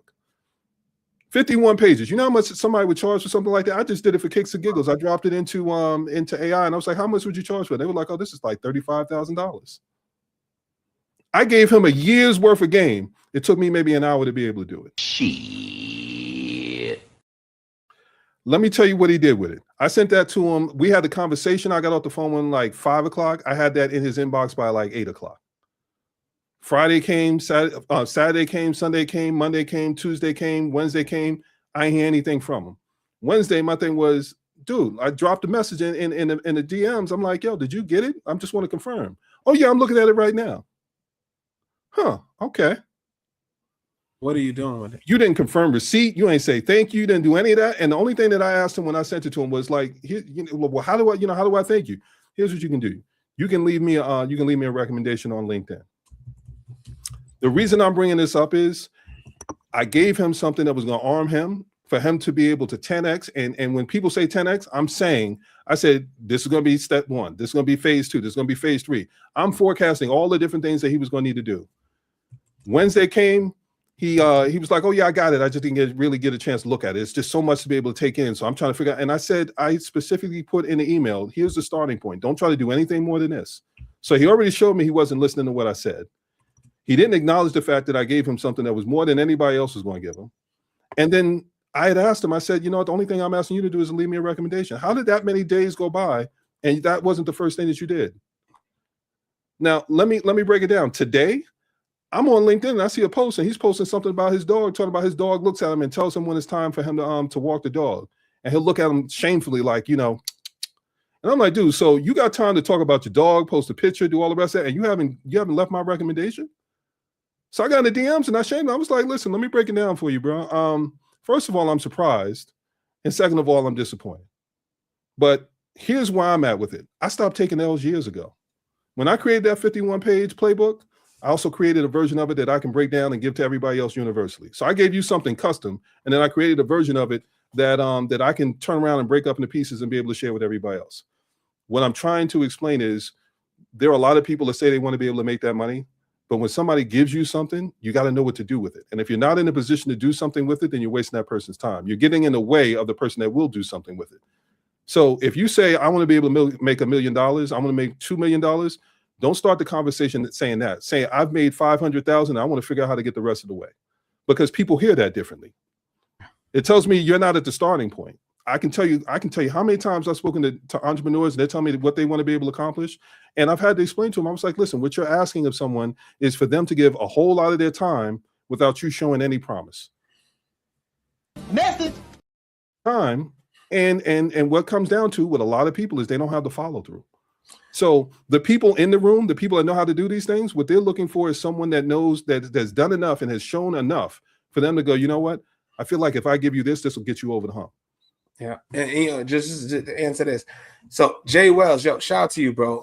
I'm reading the comments. He's saying you wake up early, get something to eat, take your $1 million to the bank. Believe me, even if your credit score is 0, they will give you $2 million to hold on to your $1 million. They're not going to get you that tea, coffee, and oh yeah, that $1 million.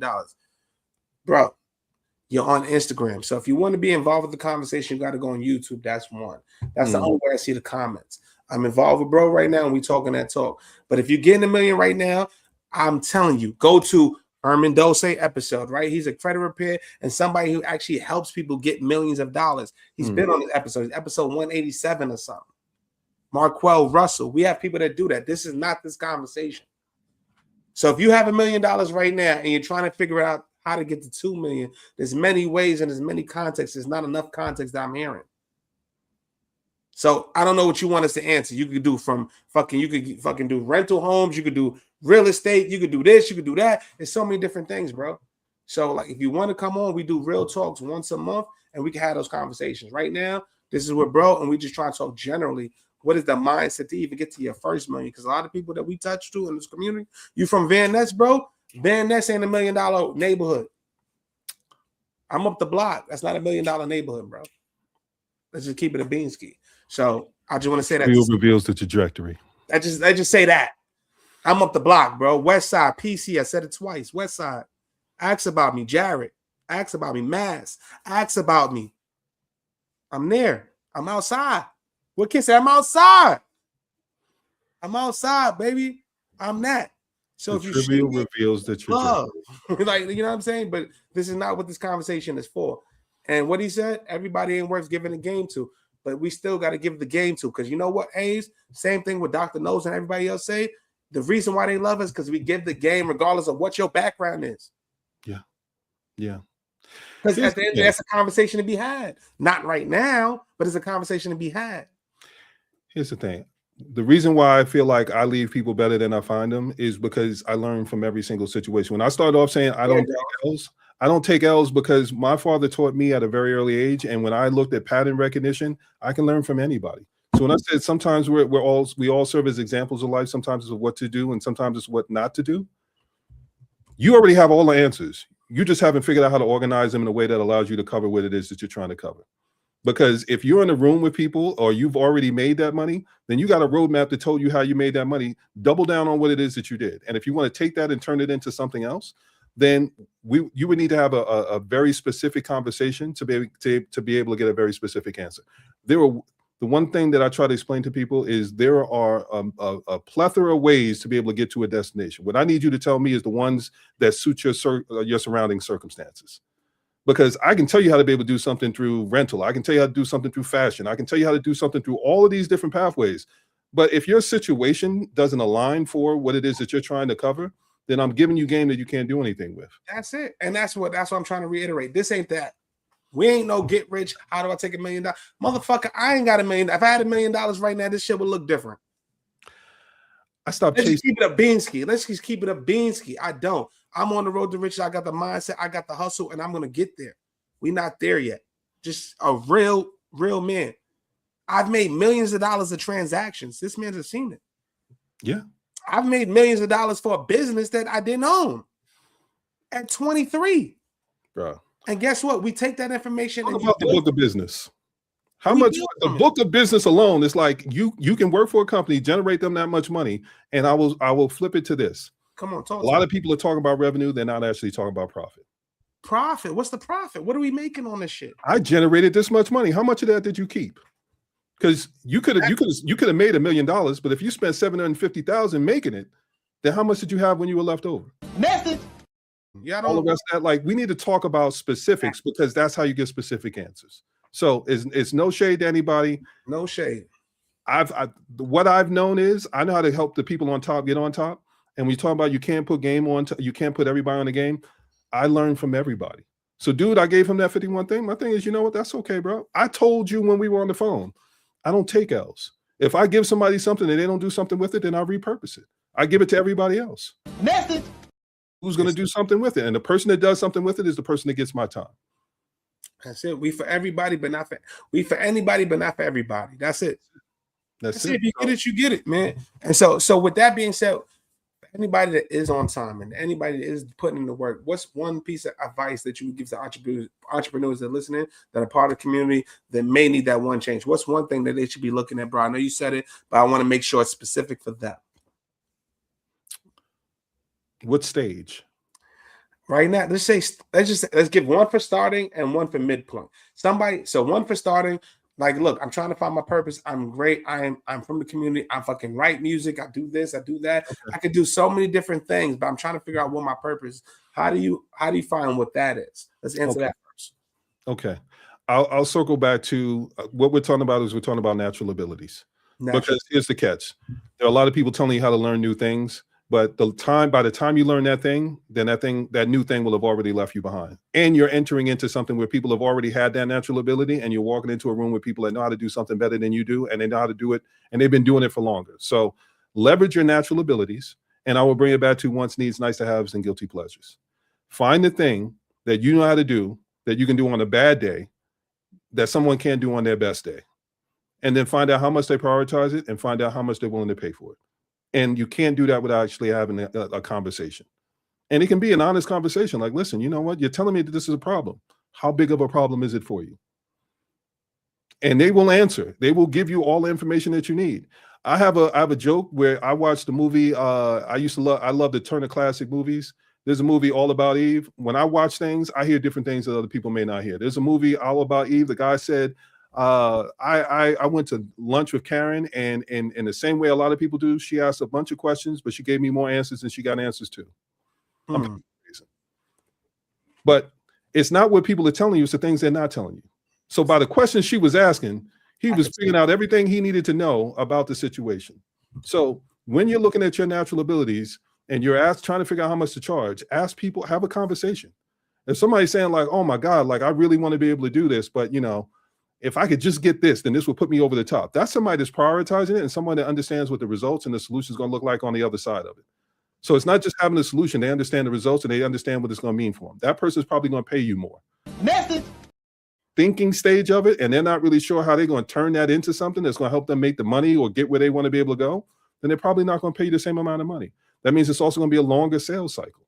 So when you figure out what it is that you're doing, if you're early stage, Figure out how long of a sales cycle you can afford to wait. There's a difference between large businesses and small businesses.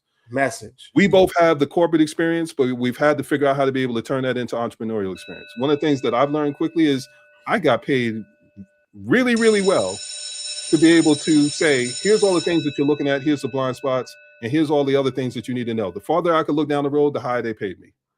In entrepreneurship, people want to pay you for the thing that they need solved right now.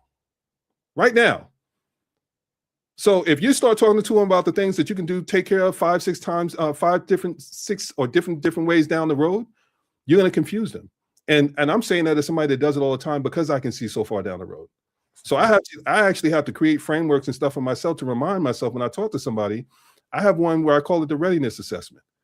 I have to be able to talk to them and figure out, are you ready to hear what it is that I'm saying? My grandmother had a saying. She used to say, did you hear what I said? And I would say, yes. And she would say, but were you listening? Talk to him. I can't give game to somebody that's only willing to hear me out, but they're not ready to listen. Come on, talk to him. Talk to him. Talk to him. When you're talking and your early stage, understand, are you in a position to be able to leverage what it is that you know? And are you in a position to be willing enough to remove yourself from trying to be the hero in the story? So when someone tells you how to be able to do something, that you listen to it? Because if you are, then you're ready to take that next step. And taking yourself out of the hero situation. That's a big one. It's a big one. That's a big one. Now, if you're talking about mid-stage, then that's where that part really starts to kick in. Because when you start to, once you get past the validating the business idea and making sure that you can figure it out, then initially you start doing all this stuff yourself. And you start trying to figure out like, all right, well, I can do all of this. I can do this. I can do this. I can do this. What you have to be able to do when you get to a certain point is that's when you start really talking about making money, is when you start talking about scaling. You figured it out. What I say is there's clarity, competence, confidence, and consistency. Clarity will tell you what it is that you need to be doing. Competence shows you that you can do it well enough for somebody to pay you. Confidence is, if you're not confident, nobody's going to buy it from you, because if you don't believe in you, who's going to believe in you? And consistency is, I told you I could do something and you didn't believe me. I'm going to show you that I've done it so many different times that it doesn't matter if you didn't give me the money, somebody else is going to give me the money. You know what I mean? Talk, bro. I want this, but like, how do I know? Like, they'll chase the big names. I don't talk about where I've worked. I've known people for decades that were like, I never knew you worked in the record industry. I never knew you worked for GQ. I never knew you went for Vanity Fair. I never knew you worked for Men's Fitness. I don't go over my resume, because what I'm giving you is what you can use in that moment. What does my past experience have to do with me telling you what you need to be doing in this moment?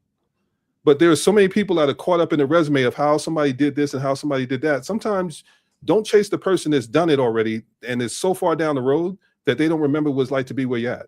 Because what you're really looking for is someone that can tell you what it's like to be in that moment, feel that pressure, and still know how to be able to push the pressure aside to figure out how to be able to get over what it is they're going over. So sometimes, Bro, talking that talk. That talk. Somebody 2 steps ahead of you can give you more context than somebody that's made $1 million. You want to talk to somebody about making $500,000? Talk to the person that made $500,000 a year ago, 2 years ago. Don't talk to the person that's like, I'm $2 million and I haven't had to worry about something in years. How can they tell you the context of pressure? How do they even remember it? Now, I know how my memory is because I know what I had to do to get it. I don't know what people had to do to earn their money. But in those situations, to bring it back around, once you figure out what it is that you need to be doing and you validate that and you're at that mid-career and you start looking at scaling, then this is where 2 things come to place. You have to have discernment, because you can't do it all on your own. And you have to bring people in that can help you scale. That's right. Discernment is knowing who to rock with and understanding how to be able to read agendas. I've said throughout this, and this is one of the reasons why I kept saying it, character assessment. I can tell you a bunch of people that I spoke with, and when they started looking at what I was doing, they were looking and listening for how they were going to take what it was that what I was doing, so they can figure out how they were going to use it for themselves. They weren't trying to be partners. And I talked to you about it. My thing is, you know what? I got an unpoachable business model, because I got layers on top of layers on top of layers, and all of those layers are my business experience and my life experience. So you're not going to be able to repeat it. And the reality is, let me tell you what scaling looks like for people that when you're in that situation and why discernment matters. I've had people try to take my business model, and what they did is they tried to end up being what a woman said on a podcast of mine. She said, "I don't want to be the cheapest chocolate bar on the stand." So she took the idea, she took what she thought she understood about it, and then she lowered the price and tried to say, well, this is how much I'm going to charge for it. Here's what happens. She was able to answer questions maybe 1, 2, 3, 4, and 5. When they get to answer 5 and they realize that's not helping them get where they want to be able to go, then they go search out who can answer 6, 7, and 8. Go ahead and take my stuff. You know what you're doing? You're giving them the beginning of my sales cycle. You're doing all the work. You're paying to be able to talk to them and have that conversation. I am happy for you to take what you could do, what you think you would. I'm happy for you to take what you think you know. Because when they get to the point where you can't answer their question, they're going to seek the person who can. And they're going to have to come back to me. So, or after you failed, then they're going to end up coming back to me. And what you've done, and let me help you out. This is why I say natural abilities. And this is why I say look at patterns. When someone gets to the point where they're trying to put something out there, they're telling the algorithm, they're telling these different platforms, this is something that people are talking about.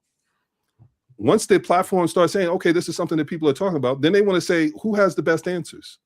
So there are people that may take an idea that don't really know what to do with it. They're telling the algorithm that this is something that people are talking about. So the more people that they see talking about it, the more they go like, okay, we need to start paying attention to who has the best answers. It's inevitable that that person's going to end up coming back to you. So don't be so busy caught up on somebody trying to take what it is you have. Thank them, because what they're really doing is setting it up and doing all the heavy lifting. So by the time that person is ready to make a decision and buy, they've already softened them up, and all you're doing is basically closing the door. What I told those people that try to take something from me is, thank you for making me a foregone conclusion. I appreciate you. I might even give you a little slice. Message. So mid-range, understand you can't do it by yourself, but also understand who you're bringing in, because everybody's got their own agenda. You need to make sure that their agenda aligns with your agenda. Because if somebody's trying to do something and they're going to take it in a different direction, here's the other thing that I want people to take away from it. You have to make sure that you have people in the room saying what it is that you want them to say in rooms that you're not in. Message. Woo. So if it's your customer, if it's the person you're partnering with, it doesn't matter who it is. You better make sure that the narrative that you have out there is one that somebody can repeat, and repeat in the way that you want them repeated, because if you don't, they're going to take liberties with it. And when they take liberties with it, whatever liberty they take is going to be to your detriment or to your benefit. So either I'm going to do one of two things. I'm going to tell you, if I talk to someone and they're like, oh, well, you know, I got an in and I might be able to do this. It's one of two things. Either I have to teach you how to be able to explain it in a way that makes sense, or I got to be in the room with you when you try to explain it. One of two ways. Now, here's the best part about teaching someone how to do it so that they can make sense. Bruh, how many people do you know? I got friends and they're smart with some things, but they're not smart with everything. That's a fact. And when they say something that I know is beyond their natural capacity, my first question is, who you been talking to? What's your circle like? Because I know, based on how long I've known you, that is not something you would have come to on your own. So somebody entered into your life that enlightened you in a way that was going to make you say something that all of a sudden to me stood out.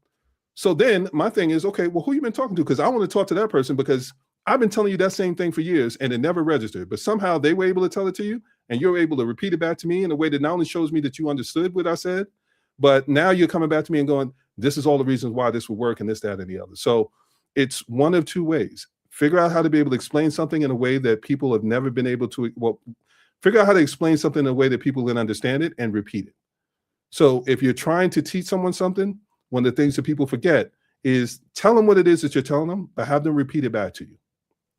Because if they can repeat it back to you and it makes sense when they say it, then you can trust that person to go into another room. Think about the lunchroom rumor. You say something, and by the time it comes back around the lunchroom, it's a completely different thing. Story. That's your business story. That's your brand messaging. That's all the rest of that. You need to be able to put it in a way so when somebody else is in the room and they say, oh, well, you know, tell me about so-and-so. Where'd you get that t-shirt from? Where'd you get that hoodie? Where'd you get this? You have to understand what it is that they're saying in that room, because you're not there. Somebody may say, oh, I got this and I got it for a steal. I don't want you saying that, because then you're telling me that you're telling somebody that I'm the cheaper option. So when they come to me looking for a discount. But if I arm you with something that gives you a story that says like, yo, I got this and I got it for a steal, not because of how much I paid, but because how much value it gave me, then that's a completely different narrative. That person's coming back to me and saying, listen, I know how smart that person was. You made them look brilliant. If you can make them look brilliant, you can make me look smart. And I don't need to look brilliant. I just need to be smart enough to make what I need to make. Message. Bro, talking So that I can go into these things and explain a lot of different ways, but talking hopefully that I help somebody that heard it in a way that made sense. And if that didn't make sense, you can find me anywhere and ask me the question a different way. I won't even remember how I said it because it's all from the heart. If you ask me the question again, I'll answer to you a different way, because the way that I explain it is there are people that are gurus that only know how to do it one way, and there are people with the lived experience that can tell you a bunch of different ways to do it. I'm lived experience. I will go through the mud to be able to learn how to do it a bunch of different ways. So when somebody asks me a question, I can go, well, listen, you can do it this way. This may be good. This way I definitely wouldn't do. And what you learn as you're around, longer and longer you're around, is you start to see the patterns. You start to see the things to be able to go, oh yeah, I mean, it's consequences. And unless you're willing to pay the consequences to go down that road, that's not the road you want to be able to go. So as much as I talk about pattern recognition, I can't teach pattern recognition to someone that's early stage. But what I can teach is pathway recognition. Mm-hmm. Understand what path you're on, because if you understand what path you're on, then I can tell you every single thing that you're going to see on the road. Think about anybody that drives, and you see the GPS and the navigation, and you pick a destination, and they tell you, you know, on your way, there's this restaurant, there's this bank, there's this, there's that. That's what I'm talking about. If I can identify what path you're on, I can tell you all the things that's going to happen on that path based on patterns. Message. After you decide to get on that path, you're going to pass a bank. When I give directions to somebody, I don't tell them you're gonna see this sign at this point. I'm gonna say there's a barn on your right. You're gonna drive for like a half an hour, you'll see a barn on your right. It's gonna be a red barn. When you see that red barn, you're gonna drive for another half an hour, then you'll see a fork in the road. Go to the right. When you drive 15 minutes on that road, when you look, there's gonna be a house on your left that's green. That's how you know you're on the right path. That's completely different than giving somebody instructions and saying, this is what you're doing, and they're trying to look at signs. If you're driving and you're on the highway, do you really have time to read every single sign? I'll give you an analogy. I remember going on a date with a shorty that lived out in New Jersey, and I went to drive out there, and it was the first time first time I was on my way out there, and she gave me the directions, but like she had me trying to read street signs. If you know anything about New Jersey, they got these tiny little signs. And it was the sun had already went down. I couldn't see the signs. I'm trying to drive. It took me twice as long to be able to get to her. And I finally got to a point where I was like, you know what? I give up, man. I pulled into a gas station. I'm like, you know what? I can't. Like, darling, I want to be able to see you, but like, ooh, these directions, you're killing me right now. And I want my peace more than I want to be able to run into you. So I need you to give me some better directions.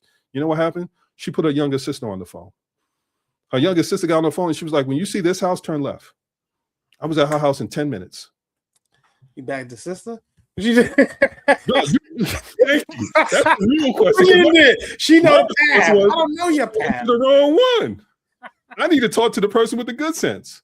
But this is what I'm saying. Like, sometimes you have to understand, like, you can't look at the signs. You got to look at the things that are around you. So my thing is, I'm giving you instructions on the landscape. If you're on this pathway, these are some of the things that you can expect to see. That's how you know where you are in the process. This is why when I build things out, I build it out in frameworks. And within the frameworks, there's milestones. When you get to this point, these are all the things that you expect to see. And these are all the things that you should have already done. Once you get there, then we can have a conversation about what the next phase and the next phase and the next phase is. But if I give you all of it at once, you're going to be looking at signs, you're going to get lost. And I'm going to give you directions to Central Park and you're going to say you got lost. And then I got to scold you. How about that for bringing it back full circle? That's real. That's real. So I gotta ask you, bro. I know we're going on 2 hours, bro, and I appreciate. I love this conversation. The comments we getting across platforms, we appreciate y'all, everybody. So I gotta ask you before we end off, bro. What's the mountaintop look like for you? How do you define success? You define happy. How you define happiness at this stage of your life, bro? What does that look like? I think you'll appreciate this. I enjoy the aha moments. I'm one of those people that have been around long enough. I've made the money that I want to make. I've accomplished the things for the most part that I want to be able to accomplish. I'm in legacy building time. I'm the same person where your mentor was, where I get on the phone and I hear somebody that sounds like they just about got it. They're just missing that piece. I love having those conversations. That makes my day. It's better than any check I could ever make. Is finding someone that's just missing that one thing and being able to fill in that blind spot that they were missing and then watch everything that they do with it.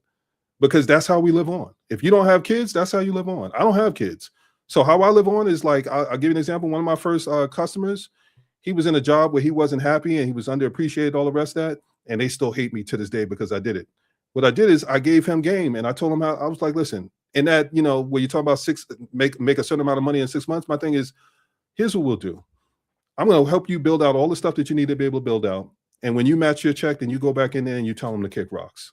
You can negotiate and see if they'll give you the money that you want to be able to get. But if they don't, now you have an option where you can go ahead and do what you need to be able to do. He left and never looked back. He not only started that business, he was able to start another business. And the reason he started the first business is because he said, I want my son to be able to know that he has options, that he doesn't just have to take what somebody puts on them. Like if somebody's, making you feel like shit or whatever it is, I need you to know that you have options to be able to walk away. Message. To bring it back to what people say in the rooms, one of the best pieces of advice that I got, and when I knew I was at a certain point, was someone told me, he said, you know what, the best thing that I could give you is to arm you with the ability to say no. Arm you with the ability to say no. Bro, when I was on the employee side and I would go into an interview and they're interviewing me, I'm interviewing you.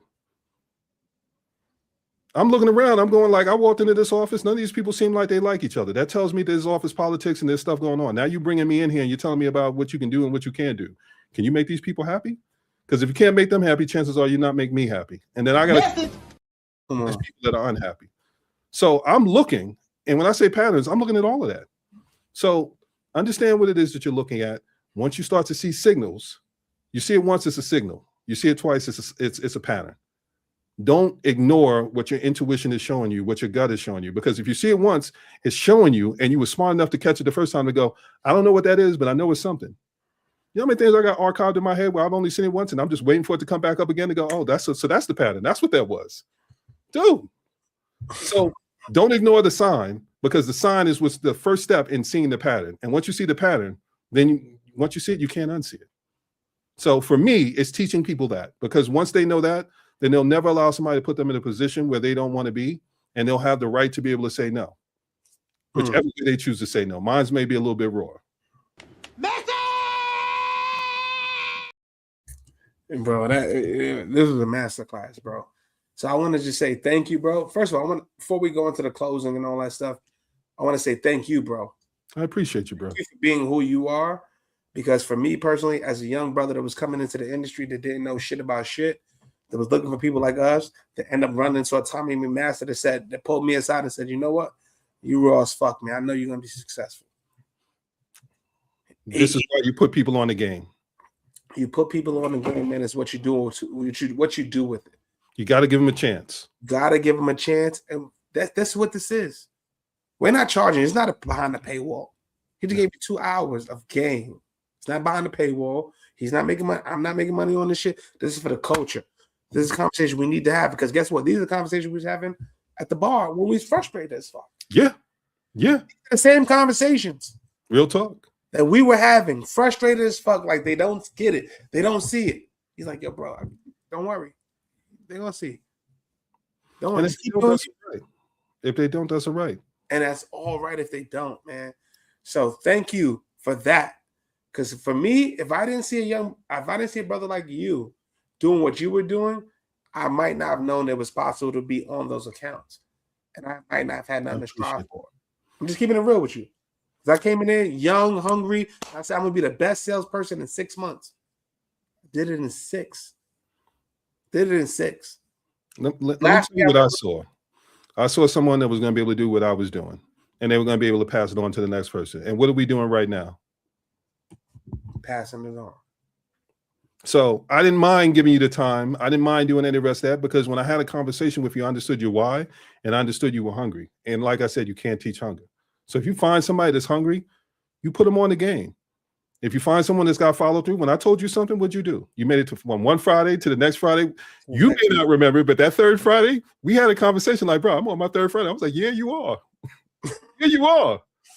Now, here's what you do from this point on. You don't need to get sales every single week. You just need to get a couple of sales to be able to string things along so you can continue to get your Fridays. And every time you get a sale, or 2 sales or 3 sales, you just extend yourself a grace period.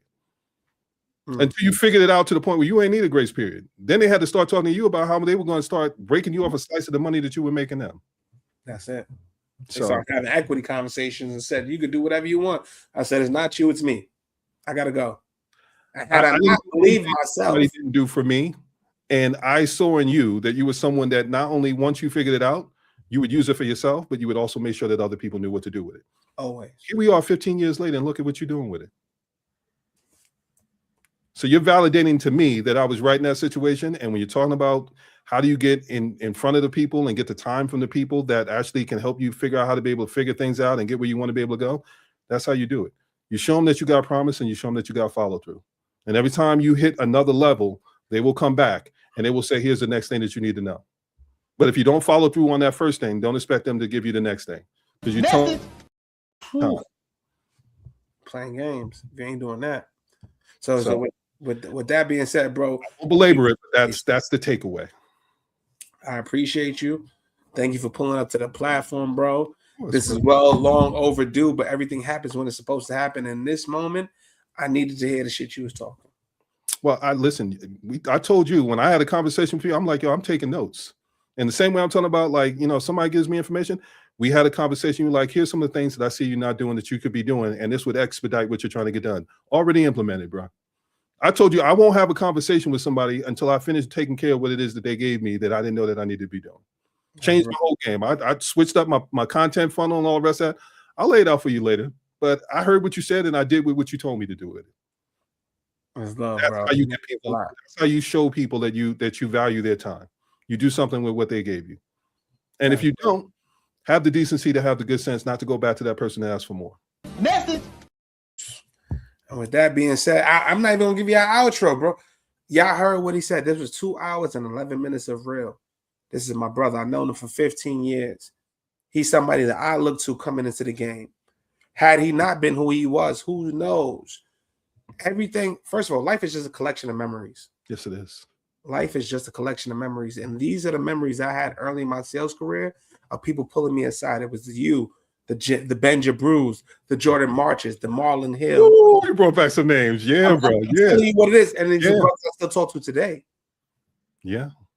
So it's message and movements. I say this shit every podcast. It's message and movements. I watched how all these brothers moved. And they all gave me game back to help me go to the next level and to the next level and to the next level. And the fact that I'm even here today talking to my brother and I could give him game back. Like I'm like watching the podcast. I'm like, bro, have you done this? Have you done live streaming? Have you done this? Have you done that? Have you done that? I couldn't wait to give it back. Couldn't wait to give it back. And so I'm glad and I'm honored I could do it live with y'all in front of our audience, in front of our community. Thank you for everybody that's rocking with us. Shit is going to be rocky. Shit is real. We are figuring out as we go. We got mad things coming up. We got so many dope interviews coming up. I've got the funnels. I'm trying to build the community right now. And I just want to tell y'all, man, just give me grace. Yeah. Give me grace, y'all. I'm just going to be real. Going through a lot of shit personally. Going through a lot of shit. You see what it looked different. I ain't got my family. But you know what? When you get to certain levels, it's seasons, reasons. You got to figure it out. And you got to go through it. And that's what makes you different. And so for me, everything that I've encountered, I did 6,930 minutes of podcasting last year alone. Put in the work. Put in the work. Every Tuesday and Thursday, I was without my kids. I'm not checking homework right now. I'm not cooking dinner. I'm not having those conversations. And as soon as I get off of this, guess what I'm going to do, y'all? I'm going to edit this shit. I'm going to put it on YouTube to make sure it's there for 9:30 for the community. I'm going to make sure it's up at 12 o'clock in the afternoon for the community. I'm going to do this shit. And guess what? The hardest thing you can do, especially as an entrepreneur, is wake up in the morning every single day, not have an end goal, and still try to get to the end goal. Say it again. The hardest thing you can do as an entrepreneur is try to get to the end goal and not have an end goal. I know I'm doing things. I know I'm impacting people. I know I'm building community. I know I get outside, I get love. I know my name is good. I know I worked hard for it. But there's days, it's going to be a Wednesday at 10:30 when none of that shit matters. Yep. It's going to be a Thursday at 8:12 where you don't give a fuck. It's the difference between motivation and purpose. And that's what it is. And that's all I want to do for y'all. The shit may look different, but the purpose remains the same for this show. Is to give back to the community. It's to love on our community. Give the game that we didn't give back. And to fucking make sure we win. Because I don't give a fuck if I'm the sacrificial lamb for this shit. Stand on the shoulders. Win. I just want to see us win. That's all I give a fuck about is us winning. I want to see us looking good. I want to see us doing right.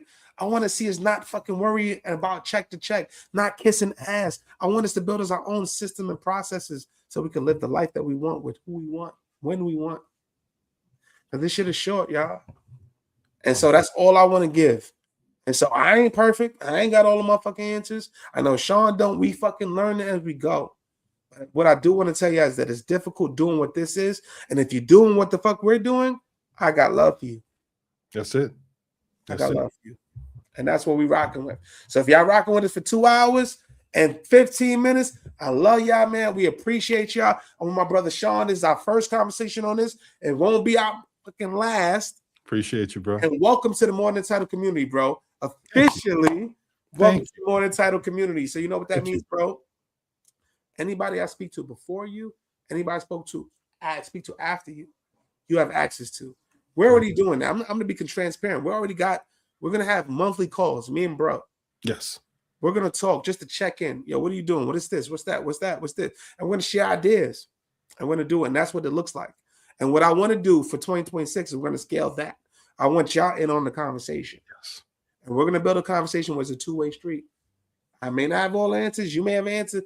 Let's just fucking get to the gumbo that makes us all eat. I don't care. That's it. Let's figure it out. As long as we do it together, I'm totally fine with it, and it's worth the sacrifice. So bro told you about what his mom told him about reading a room. He told you about the sacrifice. He told you about everything he learned and the message he got in the movement that helped him get to success and where he is today, which is helping you become who you want to be as an entrepreneur and as a person. 2 hours of it. Make sure you check in. Where can they reach out to you, Sean? Where can they connect with you? I know a lot of people want to hit you up, bro. Sean Atkinson. I'm on LinkedIn and I'm on YouTube. Those are the two best places to find me if you want to be able to get a fast response. I'm on other platforms, but to be honest, those are just touch points because I know I got to be on there so someone can find me. But yeah, if you want to be able to find me, you can always be able to catch me on LinkedIn. And really, if you want this game and you like this game, sign up for the newsletters, sign up for the podcast or any of the rest of that. I don't run out. I don't have a scarcity mindset. You see how much we talked about? We barely scratched the surface. Barely scratch it. That's what experience gets you. So I will say this, and I'll leave it with this, because I understand the struggle, and I'm not so far removed from it that I don't remember what it's like. There's the hard days, and that's why I said motivation. If you're trying to do something because you're motivated, motivation comes and goes. But if you find your purpose, you'll always be able to have a reason to get up out of the bed. And I still kick my way out of the sheets. So on those days where it's tough, understand I'm a work in progress. You're a work in progress. The only thing that really matters is that there's progress. So at the end of the day, what allows me to be able to sleep is that I know I did something I was supposed to be able to do. And my father said, you're either making up a difference or you're taking up space. What we did today was make a difference. And that makes me happy, and I'll sleep well. Message. Bro, with that being said, that's the drop the mic moment. You know, we back on Tuesday. Monday's MLK Day. Make sure y'all celebrate it, man. Make sure you take off. Don't go to work, man. Celebrate the brother. Tuesday, we'll be back. Thursday, we'll be back. First of all, February, we got our whole Black History Month celebration. Yes, so sir. It's going to be nothing but successful Black women, successful Black kings, queens on this show telling their story. We curated this content. I got some ones for y'all. Nice. Just like bro. And we're going to fucking show out. And we're going to show out. And we're going to have a great time. It's going to be game. If you do anything, man, just be great. If you got 1% better today from listening to this, it's a success. It's worth progress. It's progress, like bro said. So with that being said, show up on Tuesday so we can keep on progressing. I love y'all. Big bro, you know I love you. You already know what we do, man. Welcome to More Than Title. This is what it's about. You heard? Episode 3 of the year. What you know about me? Seeing it all, heard